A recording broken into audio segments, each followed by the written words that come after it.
A stranger zipped her wedding dress. Mafia boss whispered, "Your groom's not coming, little dove. I am."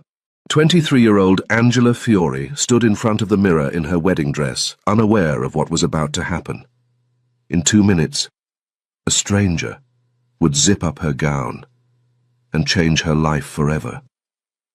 In 2 hours, she'd be on a private jet, heading to New York. And the secret she'd been hiding for 2 years?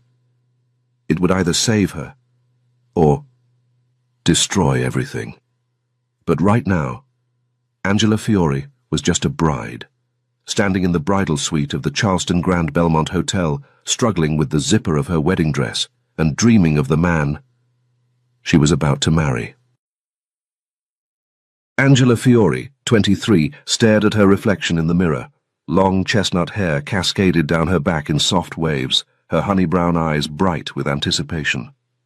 The vintage lace wedding dress hugged her curves perfectly, the off-shoulder design revealing her delicate collarbones.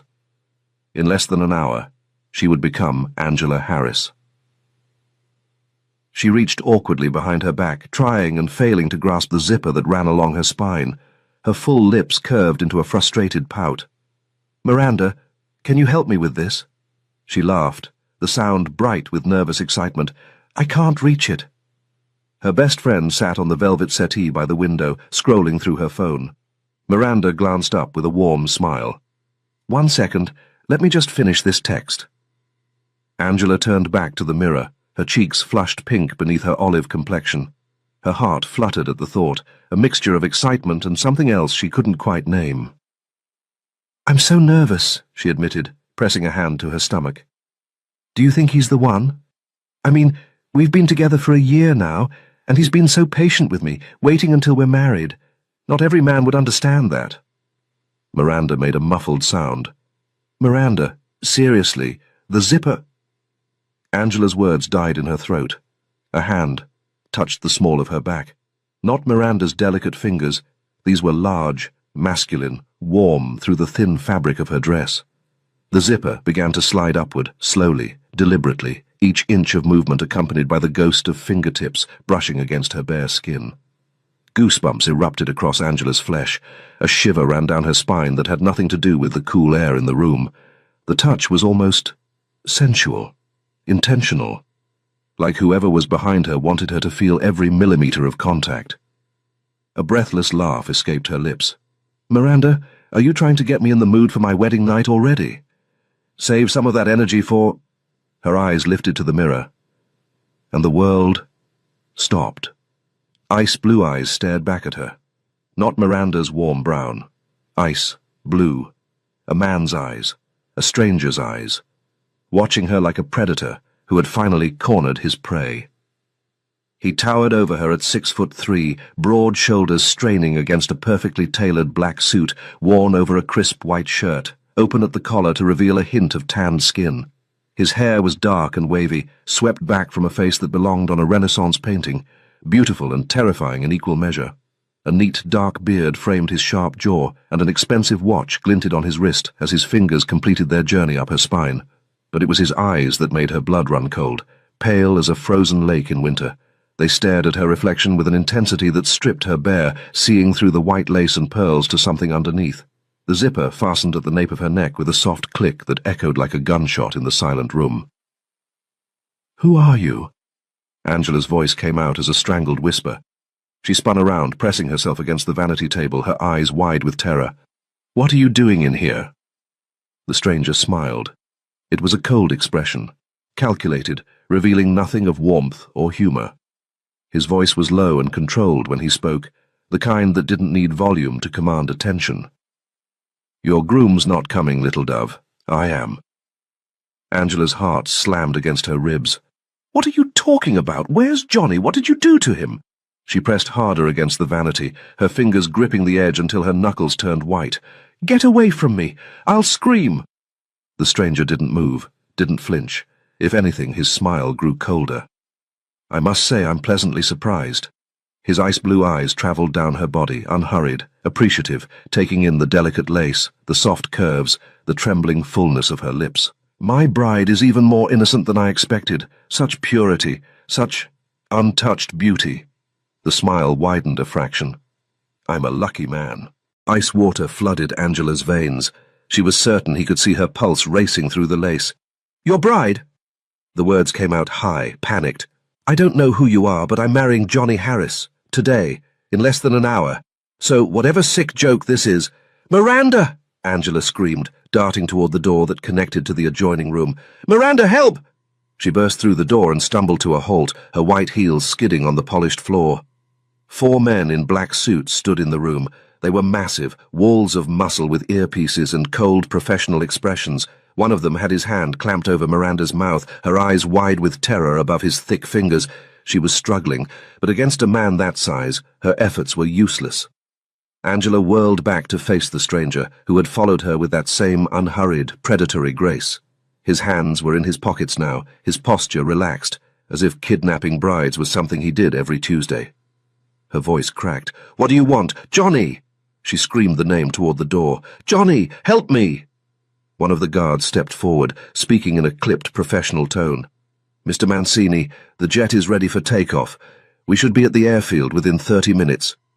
He glanced at Miranda, who was still struggling. Are we taking both of them? The man, Mancini, didn't take his eyes off Angela. Those ice-blue irises studied her the way a collector might examine a new acquisition, cataloguing every detail, every flaw, every possibility. No. His voice was soft, almost gentle. Just the bride. No! Angela lunged for the door, but one of the guards caught her around the waist. She kicked, screamed, her white gown billowing around her like a cloud, her chestnut hair flying wild. Let me go! I'm getting married today. You can't do this. I don't even know you.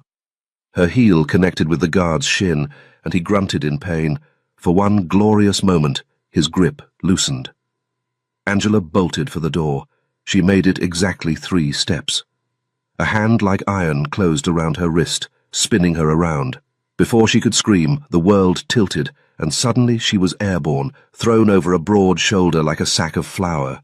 The scent of expensive cologne and something darker, cedar, sandalwood, danger, filled her lungs as she pounded her fists against his back. Put me down! She kicked, thrashed, fought with everything she had. Someone help! This is kidnapping! Somebody call the police! Raphael Mancini walked out of the hotel with the screaming bride over his shoulder, his stride unhurried, his expression bored, as if her protests were nothing more than background noise.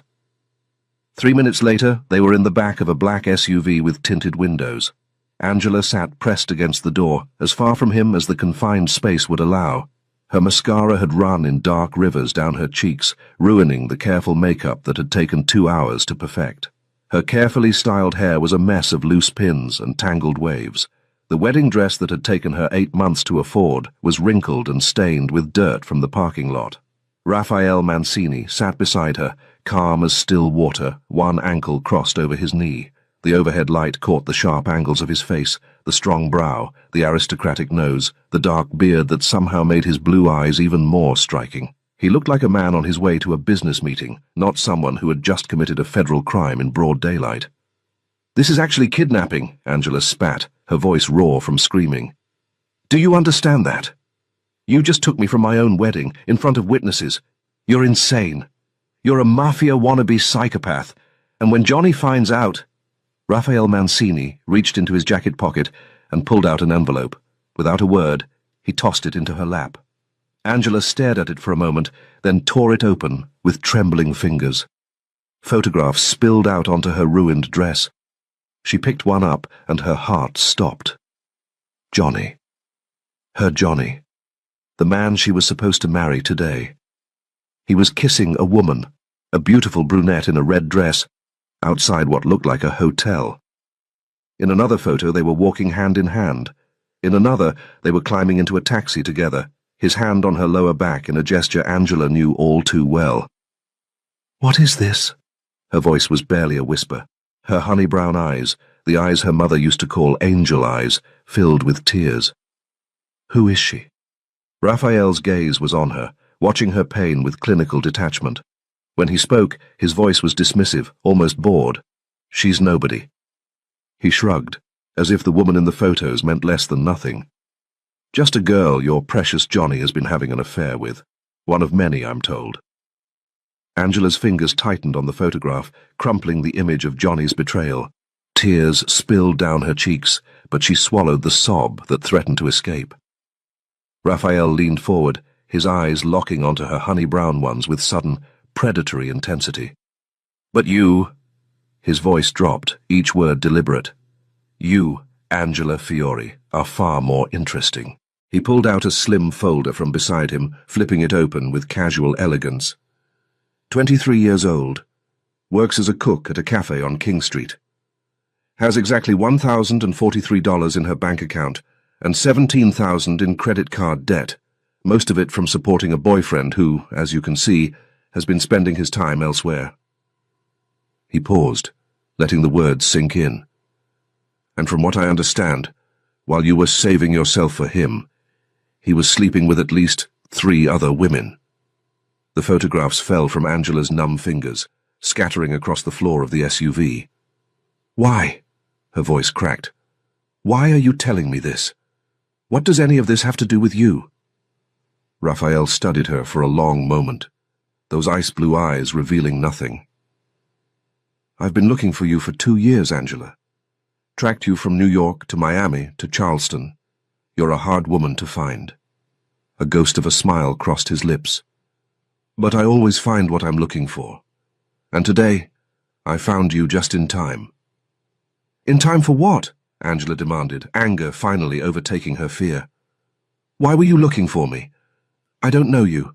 I've never met you. I don't even—" "Your father." The words cut through her protests like a blade. "David Fiore. He was my accountant for 15 years. Raphael's jaw tightened beneath his dark beard, the first crack in his icy composure. "And before he disappeared and conveniently died, he stole $10 million from me." Angela's blood ran cold. She shook her head slowly, her chestnut waves swaying with the motion. "No. No, that's impossible. My father left us when I was 12. I haven't spoken to him since. My mother died because of him, because of the stress, the heartbreak, the bills he left behind." Her voice rose, cracking with old pain. "I have nothing to do with him. I don't know anything about any money." "You expect me to believe that?" Raphael's voice was quiet. "Dangerous. No one steals from me, Angela, and those who try pay the price." "I don't know anything," Angela shouted, fire blazing in her honey-brown eyes despite the tears. "You have the wrong person. You're on the wrong trail. Where are you taking me? What are you going to do?" Raphael let the silence stretch, his eyes traveling over her slowly, deliberately, from the smeared mascara on her cheeks to the white lace clinging to her curves. When he spoke, his voice dropped to something low and intimate that made her skin prickle with warning. "I'm taking you home. My home. You'll stay where I can see you." He leaned closer, and Angela pressed herself against the door, her heart hammering. "Either you give me my money, or—" "Or what?" she whispered, her voice barely audible. Raphael reached out, his finger tracing the path of the zipper he had pulled up just minutes ago, from the small of her back to the nape of her neck. Angela shivered, hating her body for responding to his touch even as fear coiled in her stomach. "Or I'll unzip this dress the same way I zipped it up," he murmured, his breath warm against her ear. "And you'll become my little toy until I get bored of playing with you." Angela's hand flew toward his face. He caught her wrist inches from his cheek, his grip like iron. Those ice-blue eyes glittered with something dark, amusement maybe, or anticipation. "You don't understand who I am, do you, little dove?" His voice was soft, almost tender, which made it infinitely more terrifying. "I've destroyed men for a fraction of what your father stole. But beyond the money—" He pulled her closer, until their faces were inches apart. "I don't forgive betrayal. Raphael Mancini lets no one escape unpunished." Angela yanked her wrist free, her chest heaving. "Miranda will tell someone. Johnny will call the police. People saw you take me. They'll look for me. They'll find me." Raphael laughed. It was a low, dark sound that sent chills racing down her spine. "No one is coming for you, Angela." He settled back into his seat, straightening his cuffs with casual elegance. "Your friend will keep her mouth shut if she values her life. And your precious Johnny? Another cold smile. He was happy to take my money to look the other way. As for the police, let's just say I own most of them. Angela stared at him, horror and fury warring in her chest. You're a monster. Perhaps. Raphael's frozen blue eyes met her honey-brown ones, and for a moment something flickered behind the frost, something that looked almost like hunger. But I'm the monster who owns you now, little dove. He reached out, his thumb brushing away a tear from her cheek with surprising gentleness. Angela flinched at the contact, but she didn't look away. She refused to give him the satisfaction of seeing her break. You're mine, he whispered to her ear, and the sooner you accept that, the easier this will be for both of us. The SUV pulled onto the highway, and Angela watched the hotel disappear in the rearview mirror, along with her wedding, her dreams, and the life she thought she knew. Somewhere inside her, beneath the fear and the grief and the humiliation, a spark of fury ignited. Raphael Mancini thought he had captured a helpless dove. He thought she would bend, break, submit. He had no idea who he was dealing with. The private jet was nothing like Angela had ever seen before. She stood frozen at the top of the air stairs, her ruined wedding dress trailing behind her like a ghost of the life she'd lost an hour ago. The interior stretched before her in cream leather and polished mahogany, soft lighting casting everything in a warm glow that felt obscene given the circumstances. Who is this man? Her entire apartment could fit inside this cabin. Move! Raphael's voice came from behind her, low and impatient. His hand pressed against the small of her back, guiding her forward with a touch that was somehow both impersonal and possessive at once. Angela stumbled down the aisle and chose a seat by the window, as far from him as possible, pressing herself against the leather. Raphael settled into the seat across from her. An aisle separated them, but it might as well have been inches for how small the space suddenly felt. A flight attendant appeared from the front cabin. The woman was stunning, blonde, leggy, and young enough to make Angela feel like a mess in her dirt-stained wedding dress. Mr. Mancini? The attendant's voice was breathy, almost reverent, as she leaned toward Raphael with a smile that showed too many teeth. It's so good to have you on board again. Raphael looked up from his phone, and something shifted in his expression. The cold mask softened into something almost charming as he returned her smile, his gaze traveling down her figure with unhurried appreciation. Linda. His voice dropped to something warmer, more intimate. You're looking lovely as always. Heat crept up Angela's neck. Not embarrassment, but irritation. The audacity of this man, flirting with the help while his kidnapping victim sat 3 feet away. Linda practically glowed under his attention, her cheeks flushing pink. What can I get for you, Mr. Mancini? The usual? Please. Raphael's gaze lingered on her a moment longer before sliding to Angela, the warmth vanishing like someone had flipped a switch. And for our guest, cold water. The dismissal in his tone made Angela's blood boil. She watched Linda sway back toward the galley and had to resist the urge to roll her eyes. Anything you want, Mr. Mancini, Angela muttered under her breath, her voice dripping with mockery. Does that include kidnapping innocent women? Is that on the menu too? The plane began to taxi, and Angela forced herself to focus on the window. She could feel Raphael's gaze on her, heavy, assessing, like a predator deciding whether its prey was worth the chase. You know, she said, her voice dripping with false sweetness, I have to wonder something. Raphael didn't respond, but she could tell he was listening by the way his fingers stilled on his phone. Do you personally hunt down everyone who steals from you? Angela turned to face him, lifting her chin in defiance, even as her heart hammered against her ribs. Flying around in your private jet, kidnapping people from their weddings, seems inefficient for a man of your resources. Something flickered in those pale eyes. Amusement, maybe, or annoyance. With him, it was impossible to tell. That tongue of yours. His voice was quiet, almost conversational, but there was an edge beneath the silk that made her stomach tighten. It's going to get you in trouble. Angela refused to look away. You didn't answer my question. Raphael studied her for a long moment, his expression unreadable. When he finally spoke, his words were clipped, precise. The answer is no. He set his phone aside, giving her his full attention in a way that made her want to shrink back into her seat. I have people for that. Collecting debts, tracking down thieves, that's what I pay them for.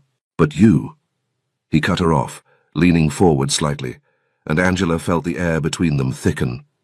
"You, I came for personally." The words hung in the space between them, heavy with implication. Angela's throat went dry, and she hated herself for the way her pulse quickened, not entirely from fear. Linda returned with their drinks, breaking the tension like a bubble popping.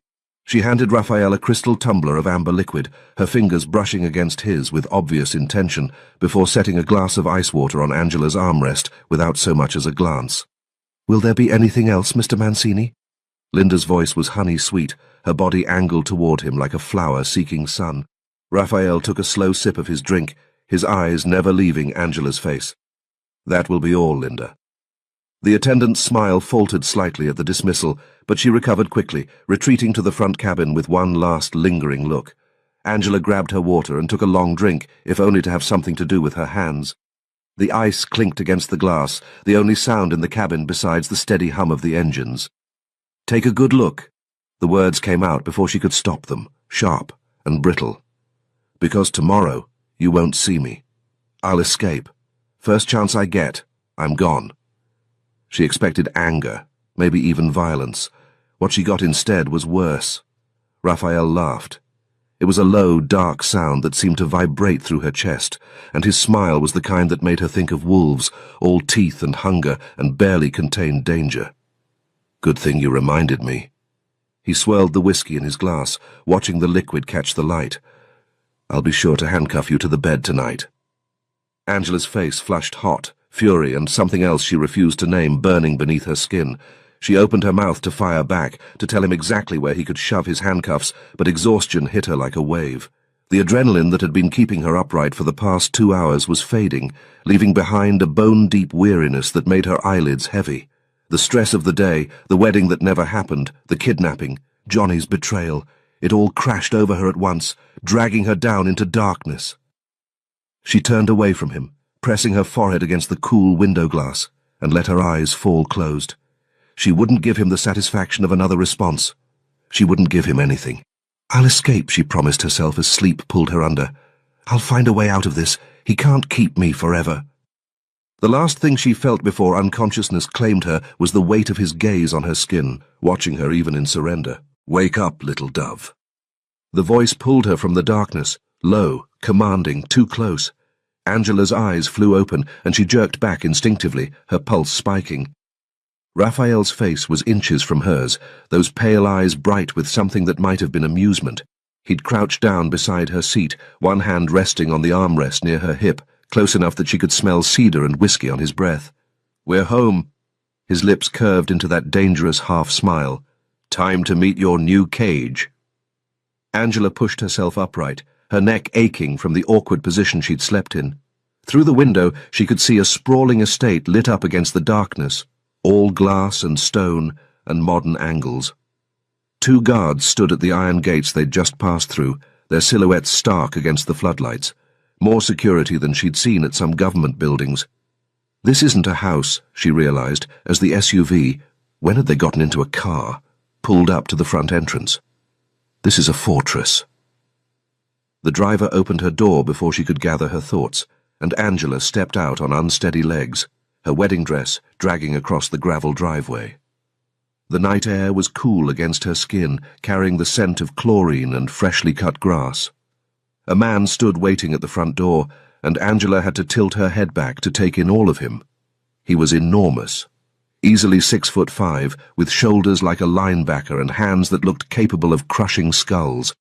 His dark suit strained against muscles that seemed almost comical in their size, but his face, when he looked at Raphael, split into a grin that transformed him from terrifying to almost friendly.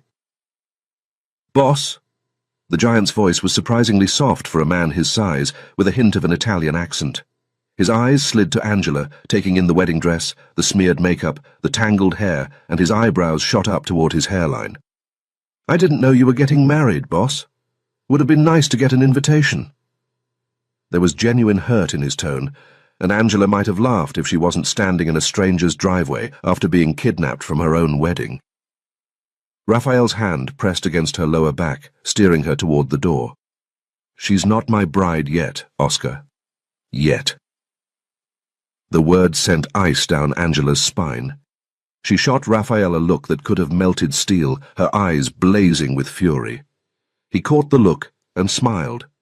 Actually smiled, the bastard, as if her anger was the most entertaining thing he'd seen all day. "By the way," Raphael continued, guiding her past Oscar and into a foyer that was all marble and modern art, "Angela is a cook. I'm sure she'll make wonderful meals during her stay with us." Something snapped inside her. "Oh, absolutely." Angela's voice was sugar-sweet, her smile sharp enough to cut glass. "I'll cook for you every single day. I'll just add a special ingredient to every dish." She met Raphael's eyes without flinching. Poison. Behind them, Oscar made a choking sound that might have been a laugh quickly disguised as a cough. Raphael's expression didn't change, but something flickered in his eyes. Surprise, maybe, or grudging respect. "Oscar." Raphael's voice was cool, controlled. "Show our guest to her room." The giant stepped forward, his massive frame somehow managing to look almost gentle as he gestured toward a sweeping staircase. "This way, miss." Angela followed him up the stairs, acutely aware of Raphael's gaze burning into her back with every step. The hallway they entered was long and lined with doors, each one identical. Oscar stopped at the last door on the right, pushing it open to reveal a room that made Angela's breath catch. A king-sized bed draped in white linens, floor-to-ceiling windows with a view of manicured gardens. A bathroom with a jacuzzi tub. It smelled of fresh flowers, and soft lamplight cast everything in a warm glow. It was nicer than any hotel she'd ever stayed in, nicer than anywhere she'd ever lived, and it was still a prison. Oscar lingered in the doorway, his bulk blocking most of the light from the hallway. He glanced over his shoulder as if checking for eavesdroppers, then leaned closer to Angela with a conspiratorial expression. "Between us," he said, his voice dropping to a near whisper, "I'm on a diet. The boss has me eating nothing but grilled chicken and vegetables." He made a face like someone had just told him his dog died. "If you could maybe help me out? Cook something that tastes good but won't make me fat?" Angela stared at him, her mouth falling open slightly. Of all the things she'd expected from her captor's henchman, diet advice was not on the list. "Get out!" The words came out flat, exhausted. "Do you have any idea what your boss just did to me? He kidnapped me from my wedding. I'm being held here against my will." Oscar's expression shifted to something almost sympathetic, but he didn't move from the doorway. "Italian women," he said, as if that explained everything. "My mother says they're all feisty. Fire in the blood, she calls it." He shrugged those massive shoulders. "You'll settle in. They all do." Before Angela could ask what the hell that meant, he stepped back and closed the door behind him. She heard the distinct click of a lock engaging, and her stomach dropped. She was trapped. Angela moved through the room like a woman in a trance, checking every possible exit. The windows, locked, and 3 stories up with nothing but a straight drop to the stone patio below. The bathroom, no window at all, just gleaming tile and that ridiculous jacuzzi. The door, solid wood, and when she pressed her ear against it, she could hear footsteps in the hallway. Guards, probably. This was supposed to be my wedding night, she thought, sinking onto the edge of the bed. The mattress gave beneath her weight, impossibly soft, and she wanted to scream at the irony of it all. I was supposed to be with Johnny right now. I was supposed to be happy. But Johnny had never loved her. Johnny had taken money to look the other way while a monster took her, and now she was here, locked in a gilded cage, wearing a wedding dress that would never serve its purpose. Tears burned behind her eyes, but she refused to let them fall. She wouldn't cry, not here, not where he might see. A movement outside the window caught her attention. Angela rose slowly, drawn toward the glass despite herself. The gardens below were lit by soft landscape lighting, revealing a pool that glowed an ethereal blue in the darkness, and there, emerging from the water, was Raphael. She forgot to breathe. He was shirtless, water streaming down a torso that looked carved from marble, broad shoulders, narrow waist, abs that gleamed in the underwater lights. His dark hair was slicked back from his face, emphasizing the sharp angles of his jaw, those dangerous pale eyes. 3 men in suits stood at the pool's edge, clearly waiting for him.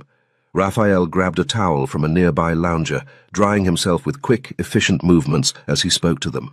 Angela couldn't hear the words through the glass. but she could see his body language, the set of his shoulders, the commanding gestures, the way the other men practically vibrated with attention. He was giving orders. Even half-naked and dripping wet, he radiated authority like a physical force.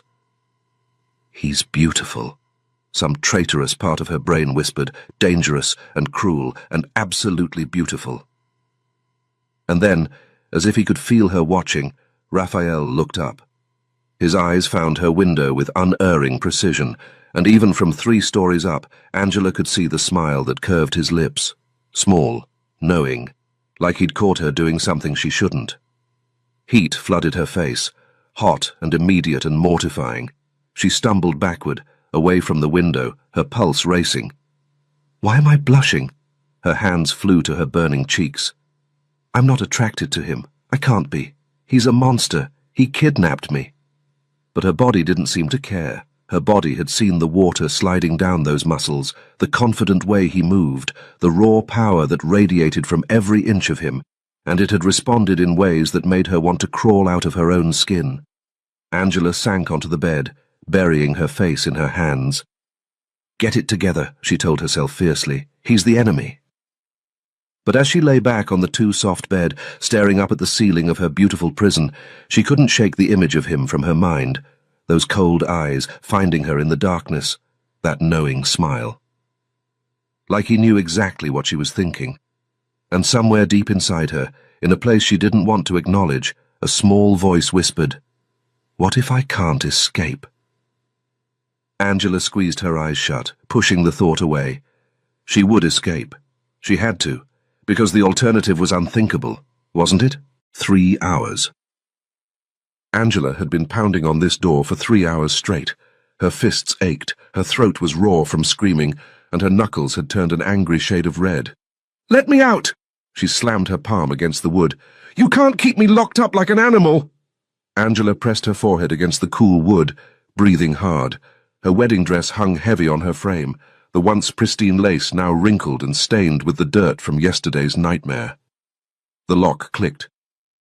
Angela stumbled backward, her pulse spiking. The door swung open, and Raphael stood in the doorway, one shoulder leaning against the frame, looking completely unbothered by the chaos she'd been unleashing. He'd changed into a dark grey shirt, with the sleeves rolled up to his elbows, revealing tanned forearms corded with muscle. All that noise. His gaze swept over her dishevelled state, the stained dress, the mascara tracks on her cheeks, the wild tangle of her chestnut hair. Something flickered in his expression, amusement maybe, or satisfaction. "I assume you want to have dinner with me?" Angela's mouth fell open. Of all the things she'd expected him to say, that wasn't even on the list. "Dinner? Are you insane? I want to leave." Raphael pushed off the doorframe and turned toward the staircase without acknowledging her demand. "Dinner is ready. Come down." He descended the stairs without looking back, moving with that infuriating confidence of a man who had never been told no in his entire life. Angela stood frozen in the doorway, her hands curling into fists at her sides, the audacity, the absolute audacity. But her stomach chose that moment to growl, loudly, reminding her that she hadn't eaten anything since before the wedding, before everything fell apart. Pride or food. Pride or food. Her stomach growled again, more insistently this time. Angela followed him down, her heels clicking against the marble stairs with each angry step. The dining room opened before her. A long table that could easily seat 20, set with fine china and crystal glasses that caught the light from a chandelier overhead. Candles flickered in silver holders.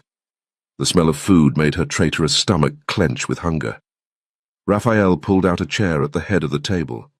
Angela hesitated, every instinct screaming at her to refuse, to fight. But she was starving, and she needed her strength if she was going to escape. She sat, refusing to thank him for the courtesy. Raphael took the seat immediately to her left, close enough that she could smell his cologne, close enough that his arm nearly brushed hers when he reached for his napkin. Oscar sat across from her, his massive frame somehow squeezed into a chair that looked comically small beneath him.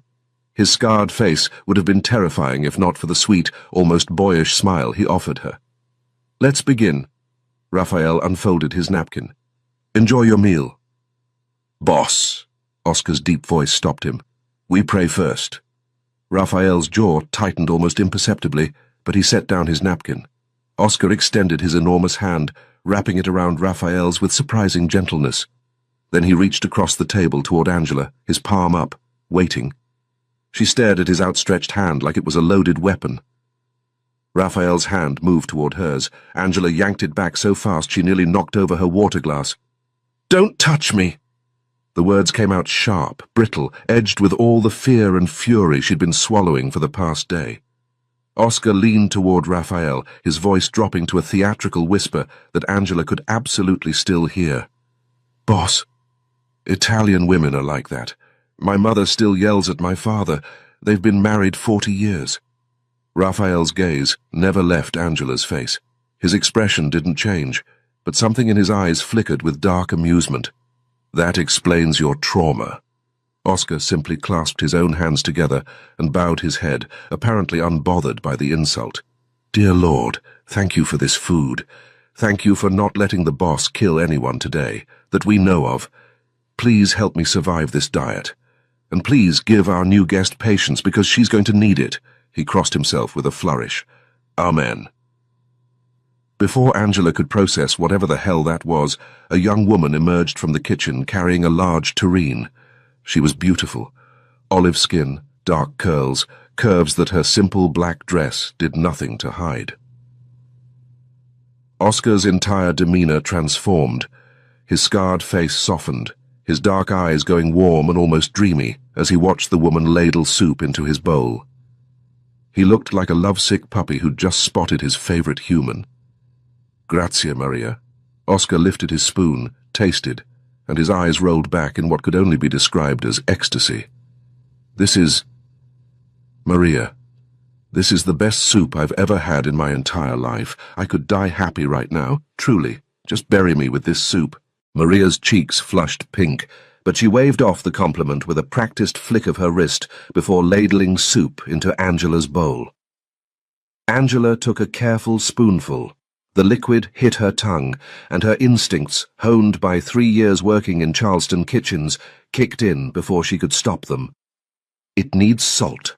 She set down her spoon, and the meat isn't cooked through properly. The temperature in the room dropped 10 degrees. Maria's hand flew to her hip, her dark eyes flashing with barely contained fury. Excuse me. This is my grandmother's recipe.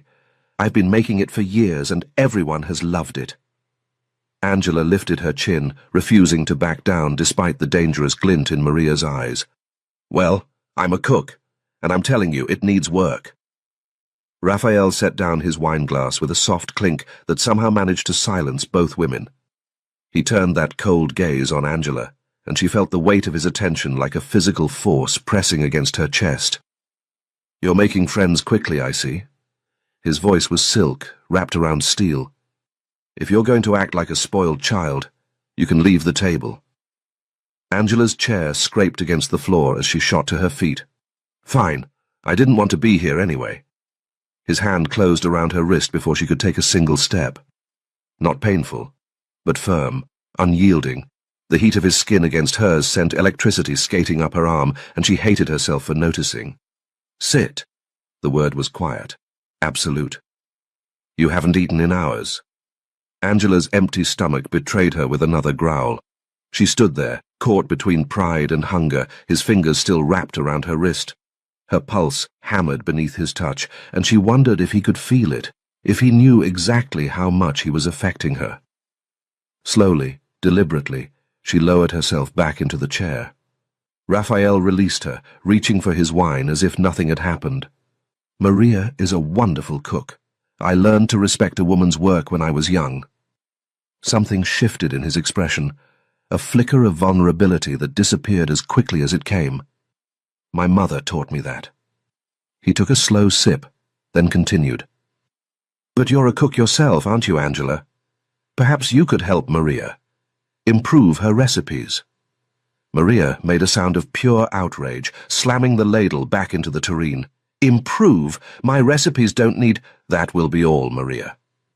The dismissal was gentle but final, Maria shot Angela a look that promised future retribution, the kind of look that said, "I will put something terrible in your food," then stormed back into the kitchen, her curls bouncing with every furious step. Oscar leaned toward Angela, his voice dropping to a conspiratorial whisper. "Maria really does cook well. She just—" He glanced toward the kitchen with that lovesick expression. "She needs encouragement, you know." Angela ignored him, turning to face Raphael directly. Her eyes blazed with defiance. "How long do you think you can keep me here?" Raphael lifted his wineglass, swirling the dark liquid with lazy elegance. The candlelight caught the sharp angles of his face, making shadows dance across his features. "You just arrived, little dove." His eyes met hers over the rim. "How long you stay depends on the information you give me. Your father stole from me. You're going to help me get it back." "I don't know anything about my father's money. And if you don't have any information—" That cold smile returned, all teeth and no warmth. "Then you'll work as my cook until you remember something useful." Oscar's head snapped up from his soup, his expression shifting from dreamy to panicked in an instant. "Wait, what about Maria?" Raphael didn't miss a beat. "She'll be the sous chef, Oscar." "Boss, you can't demote Maria. She'll kill me. She'll put poison in my food, and my mother will cry at my funeral, and—" Angela didn't wait to hear the rest. She pushed back from the table and strode toward the stairs, her dress trailing behind her. She could feel Raphael's gaze burning into her back with every step, but she refused to look back. "I have to get out of here. I have to find a way to escape." The bedroom door was unlocked. Angela slammed it behind her and stood in the center of the room, breathing hard. Her reflection caught her eye in the mirror. She looked like a nightmare, mascara smeared down her cheeks, her once beautiful chestnut waves now a tangled mess. And this dress, this stupid, cursed wedding dress. A pile of clothes sat folded on the bed. Someone had put them there while she was at dinner. Angela reached behind her back, fumbling for the zipper. Her fingers found the tab, but when she pulled, it didn't budge. She tugged harder, twisting awkwardly. Nothing.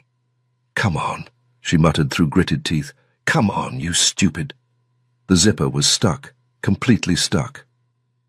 Angela let out a sound of pure frustration, her hands shaking with exhaustion and rage. She was trapped in this dress, trapped in this house. The air shifted behind her.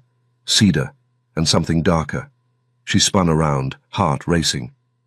Raphael stood inches away, having entered so silently she hadn't heard the door open. His gaze was fixed on her with an intensity that made her forget to breathe. Before she could speak, his hands gripped her waist and pulled her back against his chest. "Hold still." His breath was warm against her ear, his voice dropping to something low and dangerous. Angela's body went rigid, every nerve ending screaming alarm. She felt his fingers find the zipper, felt him work it free with a single smooth motion. The wedding dress loosened around her body, the fabric sliding down her shoulders, pooling at her feet in a heap of white lace. Cool air hit her bare back. Angela's arms flew up to cover her chest, clutching herself as if she could somehow become smaller, invisible. Raphael didn't step back. "I pulled this zipper up." His voice was silk and sin. "Now I'm pulling it down." She could feel his smile against her hair. "Quite meaningful, don't you think?" Before she could respond, his hands gripped her shoulders and spun her around to face him. Angela stumbled, her arms still crossed protectively over her chest, and found herself staring up into those pale, piercing eyes. His expression was hard, unreadable, but his gaze burned with something that made her skin flush hot. Raphael leaned closer, his lips brushing the shell of her ear. "Be a good girl, Angela." The words sent shivers racing down her spine. "I've tried to be civil with you. Believe me, you don't want to meet the other side of me." His hand came up, and she flinched, expecting pain, but he didn't strike. Instead, his finger traced along her jaw, slow and deliberate, mapping the curve of her face. Angela's breath hitched, her pulse so loud she was certain he could hear it. "You're in my house now." His thumb brushed across her lower lip, feather light, devastating. "You owe me your father's debt. You know what you need to do to be free." He pulled back slightly, studying her face. "Now sleep. I expect you on your best behavior tomorrow." Raphael walked toward the door, but before closing it, he paused, turned. Angela stood frozen in the middle of the room, arms still pressed against her chest, her skin flushed pink, her breathing uneven. The wedding dress lay crumpled at her feet. His gaze traveled over her slowly, deliberately. A ghost of a smile curved his lips. Then he closed the door. The lock clicked into place. Angela released a breath she didn't know she'd been holding. Her knees threatened to buckle, and she sank onto the edge of the bed, pressing a trembling hand to her chest. His touch still burned on her skin, his scent still lingered in the air. What is happening to me? She should hate him. He had ruined her wedding day, dragged her from her own ceremony like property. But what wedding? Johnny had sold her, traded her like cattle to pay off his own mess. While she was saving herself for him, he was sleeping with other women.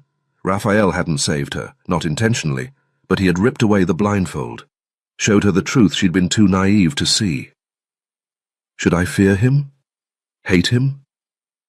She didn't have an answer. Angela pulled on the silk pajamas with trembling hands and crawled into the bed, pulling the covers up to her chin. She would escape. She had to. Before he touched her again, and before her traitorous body stopped fighting, sunlight crept through the curtains, pulling Angela from a dreamless sleep. She lay still for a moment, staring at the ceiling. Yesterday felt like a fever dream, but the ache in her fists, from pounding on that door for hours, reminded her it was all too real. Stop it! She threw off the covers. Focus. She showered quickly and returned to find fresh clothes laid out on the bed. Simple jeans, a white cotton t-shirt. She dressed, grateful to finally be out of that cursed wedding dress. She studied her reflection in the mirror. Without the makeup, without the ruined curls, she looked like herself again. Just Angela Fiore, 23 years old, in way over her head. The right moment will come, she told herself, pulling her damp hair into a low ponytail. He can't watch me forever. But right now I need to be smart, gain their trust, buy time. She unlocked the door, apparently last night's imprisonment had been temporary, and made her way downstairs, following the scent of something warm and sweet drifting up from the kitchen. Maria stood at the stove, her dark curls pinned back, a spatula in one hand. Golden pancakes sizzled in a cast-iron pan, and her shoulders were set with the rigid posture of someone who hadn't forgotten yesterday's insult. Angela hesitated in the doorway. She had two choices: make an enemy or make an ally. Those smell incredible. Maria's spatula paused mid-flip. She didn't turn around. Angela moved closer. And they look perfect. Getting that color is harder than people think. The rigidity in Maria's shoulders eased slightly. She turned, dark eyes still guarded but no longer hostile.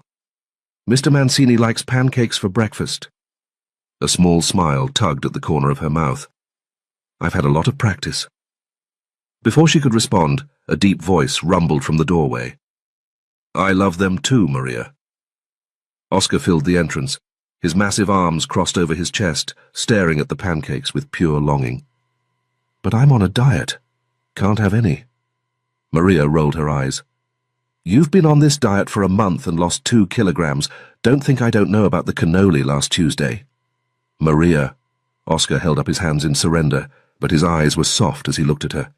"You make everything too delicious. It's not fair." Angela watched the exchange, her lips curving into an involuntary smile. This enormous man gazed at Maria like she was the only woman in the world. It was so pure, so unexpected, that something in Angela's chest loosened. "Maybe I'm not in as much danger as I thought." "Maria." Angela touched her arm lightly. "I'm sure your pancakes are already amazing, but can I show you a little trick?" Maria's eyebrows rose, curiosity overtaking defensiveness. Angela reached for the baking soda and vinegar. "Most people overmix the batter, but if you fold this in at the last second, barely stir—" She demonstrated quickly. "You'll have the fluffiest pancakes anyone's ever tasted." Maria watched with focused attention. "Show me." They worked together, Angela demonstrating while Maria absorbed every detail. When the first batch came off the griddle, they were impossibly light, golden pillows that seemed to float on the plate. Now, Angela arranged fresh berries on top. Presentation. People eat with their eyes first. Maria stepped back to admire the result. These look like they belong in a magazine. The sound of footsteps silenced them both. Raphael appeared in the doorway, and Angela felt the air in the kitchen shift. He wore a white linen shirt with the sleeves rolled to his elbows, charcoal trousers that fit like they'd been sewn onto his body. His dark hair was still damp, and his gaze found her immediately. Back to normal, I see. He studied her slowly, the simple jeans, the white t-shirt, her damp hair pulled back. So this is what Angela looks like when she's not a bride. Calm, composed. Angela didn't smile, didn't give him anything. She simply walked to the dining table and sat down, keeping her expression neutral. Everyone took their places, Raphael at the head, Angela to his right, Oscar across from her. Maria brought out the pancakes with a flourish. Raphael took one bite. His eyebrows rose. My God, Maria, what did you do this morning? These are extraordinary. Maria's cheeks flushed with pleasure, and she shot Angela a quick wink that Raphael didn't catch. Angela pressed her lips together, fighting the smile that threatened to break free. Oscar waved his fork excitedly. Boss, Angela taught her the secret, the bubbles and the... He made a vague hand gesture. The fluffy thing. Maria's hand connected with the back of his head with a light tap. You're impossible. But there was a smile hiding at the corner of her mouth. One pancake. Then you leave my kitchen. Oscar grinned. Worth it. But Raphael wasn't looking at either of them. His pale gaze had slid to Angela, and something passed through his expression. Approval, maybe. Interest. His lips curved slightly. Useful already. He returned his attention to his plate, but Angela could feel his awareness of her like a physical weight. I'm impressed. The meal continued in relative silence. Angela ate mechanically, her mind churning. He'd praised her. That was something. Trust was built in small moments. Raphael pushed back from the table. As he stood, he turned to Oscar. This afternoon, take Angela to the restaurant kitchen.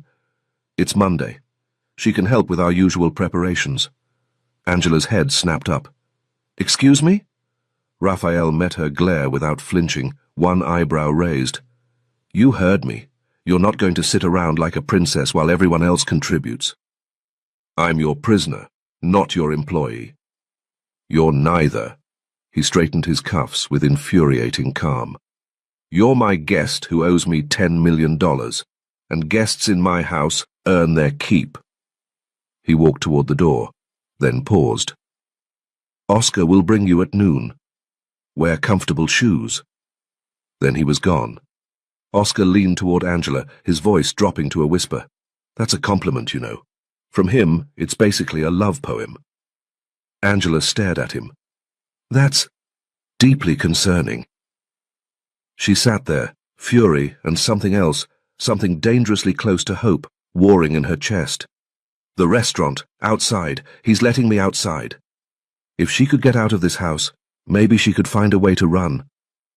Oscar was watching her with knowing eyes. Don't even think about it, he said quietly. The boss trusts me to watch you. I take that seriously. Angela met his gaze with defiance she didn't entirely feel. We'll see. Oscar just smiled, surprisingly gentle on that brutal face. Yes, we will. 2 massive cast-iron pots sat on the industrial stove, steam rising from their surfaces. Angela stood before them, wooden spoon in hand, staring at enough ingredients to feed a small army. These pots could feed half of Italy. She turned to Oscar, who had planted himself on a stool by the door. What is this, a military operation? Oscar shrugged his massive shoulders. Special dishes. You cook. I watch. But doesn't this restaurant have actual chefs? Angela gestured at the gleaming professional kitchen around her, the kind of setup she'd dreamed about back when she was working the line at the cafe in Charleston. People who get paid for this. They make the regular menu. Oscar crossed his arms, settling deeper into his observation post. You make these. Angela wanted to argue, but the ingredients laid out before her told their own story. Fresh ground beef, San Marzano tomatoes, aromatics already prepped and waiting. 2 recipes she could make in her sleep. Fresh pasta with meat sauce and beef in tomato sauce, classic Italian comfort food, scaled up to institutional proportions. She got to work. 3 hours of chopping, stirring, and simmering. By the time both pots were ready, Angela's arms ached, and sweat had soaked through her shirt. The kitchen smelled incredible, rich tomato and slow-cooked meat, but her stomach was too tired to care. She wiped sweat from her forehead and caught Oscar doing the same, though he hadn't moved from his stool. "You've been standing there for 3 hours." "Sitting," Oscar corrected. "And I was told not to leave you." Angela set down her spoon, studying him with new eyes. The scarred face, the massive frame, the way he positioned himself between her and every exit without seeming to think about it. "You're not just a driver, are you?" Oscar's expression didn't change, but something shifted behind his eyes. Pride, maybe. "Second cousin." He straightened slightly on his stool. "Right hand, left hand on bad days." "You talk about him like you've known him forever." Oscar paused, and Angela saw it, the moment his guard slipped, just a fraction. "I've known him since he was—" He caught himself. The warmth drained from his face, replaced by something harder, colder. "Since he was already dangerous." Angela turned back to the stove, lowering the flame under the pasta sauce, but her mind was racing. "Since he was what, Oscar?" "Careful." The single word landed heavy in the air. She glanced over his shoulder. The jovial giant who complained about diets and mooned over Maria had vanished. In his place sat something far more dangerous. Angela tried a different approach, keeping her voice light. "You know, for a Mafia boss, he eats like someone who—" Oscar stood. The movement was fluid, almost casual, but suddenly his shadow fell across her. He took one step closer, and Angela found herself backing against the counter. "Say one wrong thing about him." Oscar's voice was quiet now, almost gentle. "And I won't be smiling anymore." Angela's pulse spiked. She'd seen Oscar joke, complain, pine after Maria like a lovesick teenager. She'd almost forgotten what he was, who he served. "I joke, I eat, I complain about diets." His eyes remained serious. "But when it comes to him, I don't joke." Angela nodded slowly, not trusting her voice. Oscar studied her for a long moment, then returned to his stool as if nothing had happened. "The sauces smell good. You're talented." When the cooking was finally done, Angela collapsed onto a metal chair in the corner, every muscle screaming. She hadn't worked this hard since her double shifts at the cafe, and at least there she'd gotten paid. "First, he kidnaps me from my own wedding," she muttered, pressing her palms against her aching lower back. "Now he's got me working like a kitchen slave. If he thinks this is going to be my life—" The back door swung open. A stream of servers in black uniforms flooded into the kitchen, moving with practiced efficiency. They lifted the massive pots like they weighed nothing, carrying them toward the exit. Oscar stood, stretching. "Time to go, Miss Angela. We can head home now." Home. The word caught in her throat. But then she saw it. Oscar turning to say something to one of the servers, his attention diverted for just a moment. The back door, still open. Afternoon light spilling through. Angela moved. She was through the door before conscious thought caught up with her feet, legs pumping, lungs burning, freedom so close she could taste it. And then she stopped. The scene before her froze her in place more effectively than any locked door ever could. Tents had been set up in the alley behind the restaurant, simple canvas structures providing shade from the afternoon sun. Folding tables lined the space, and behind them the servers were already ladling food from her pots into waiting bowls. The line stretched around the corner. Elderly women in worn house dresses, men with weathered faces and calloused hands, children clinging to their mothers' skirts, eyes fixed on the steaming food with naked hunger. Did I cook for them? Angela stood rooted to the spot, watching an old woman accept a bowl of her pasta with trembling hands. The woman's eyes closed as she took the first bite, and something like peace washed over her lined face.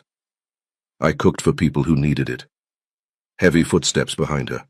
Oscar arrived, breathing hard, his face a mask of barely controlled alarm. Miss Angela. His hand closed around her elbow. There will be consequences for this. But Angela couldn't move, couldn't look away. Oscar. Her voice came out strange, thick. Raphael feeds homeless people? Oscar's grip on her arm tightened, but not cruelly. He was already steering her toward the waiting car. We're leaving, Miss Angela. His voice was firm. The boss will be home soon. He won't be happy if you're not there. Angela let herself be guided into the black SUV, her legs moving on autopilot. Through the tinted window, she watched the last of the line shuffle forward, watched a young mother break off a piece of bread for her toddler. The car pulled away, and Angela pressed her forehead against the cool glass. Is he a good man wearing a monster's mask, or a monster who sometimes forgets to be cruel? The city blurred past outside, and she had no answers, only more questions, and a growing fear that the answer might change everything. Angela stepped through the front door, her legs still shaky from what she'd witnessed.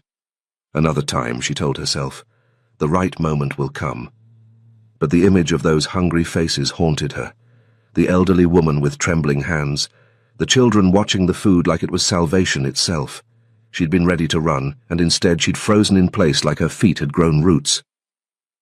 She needed to call someone. Miranda, her roommate, or the cafe.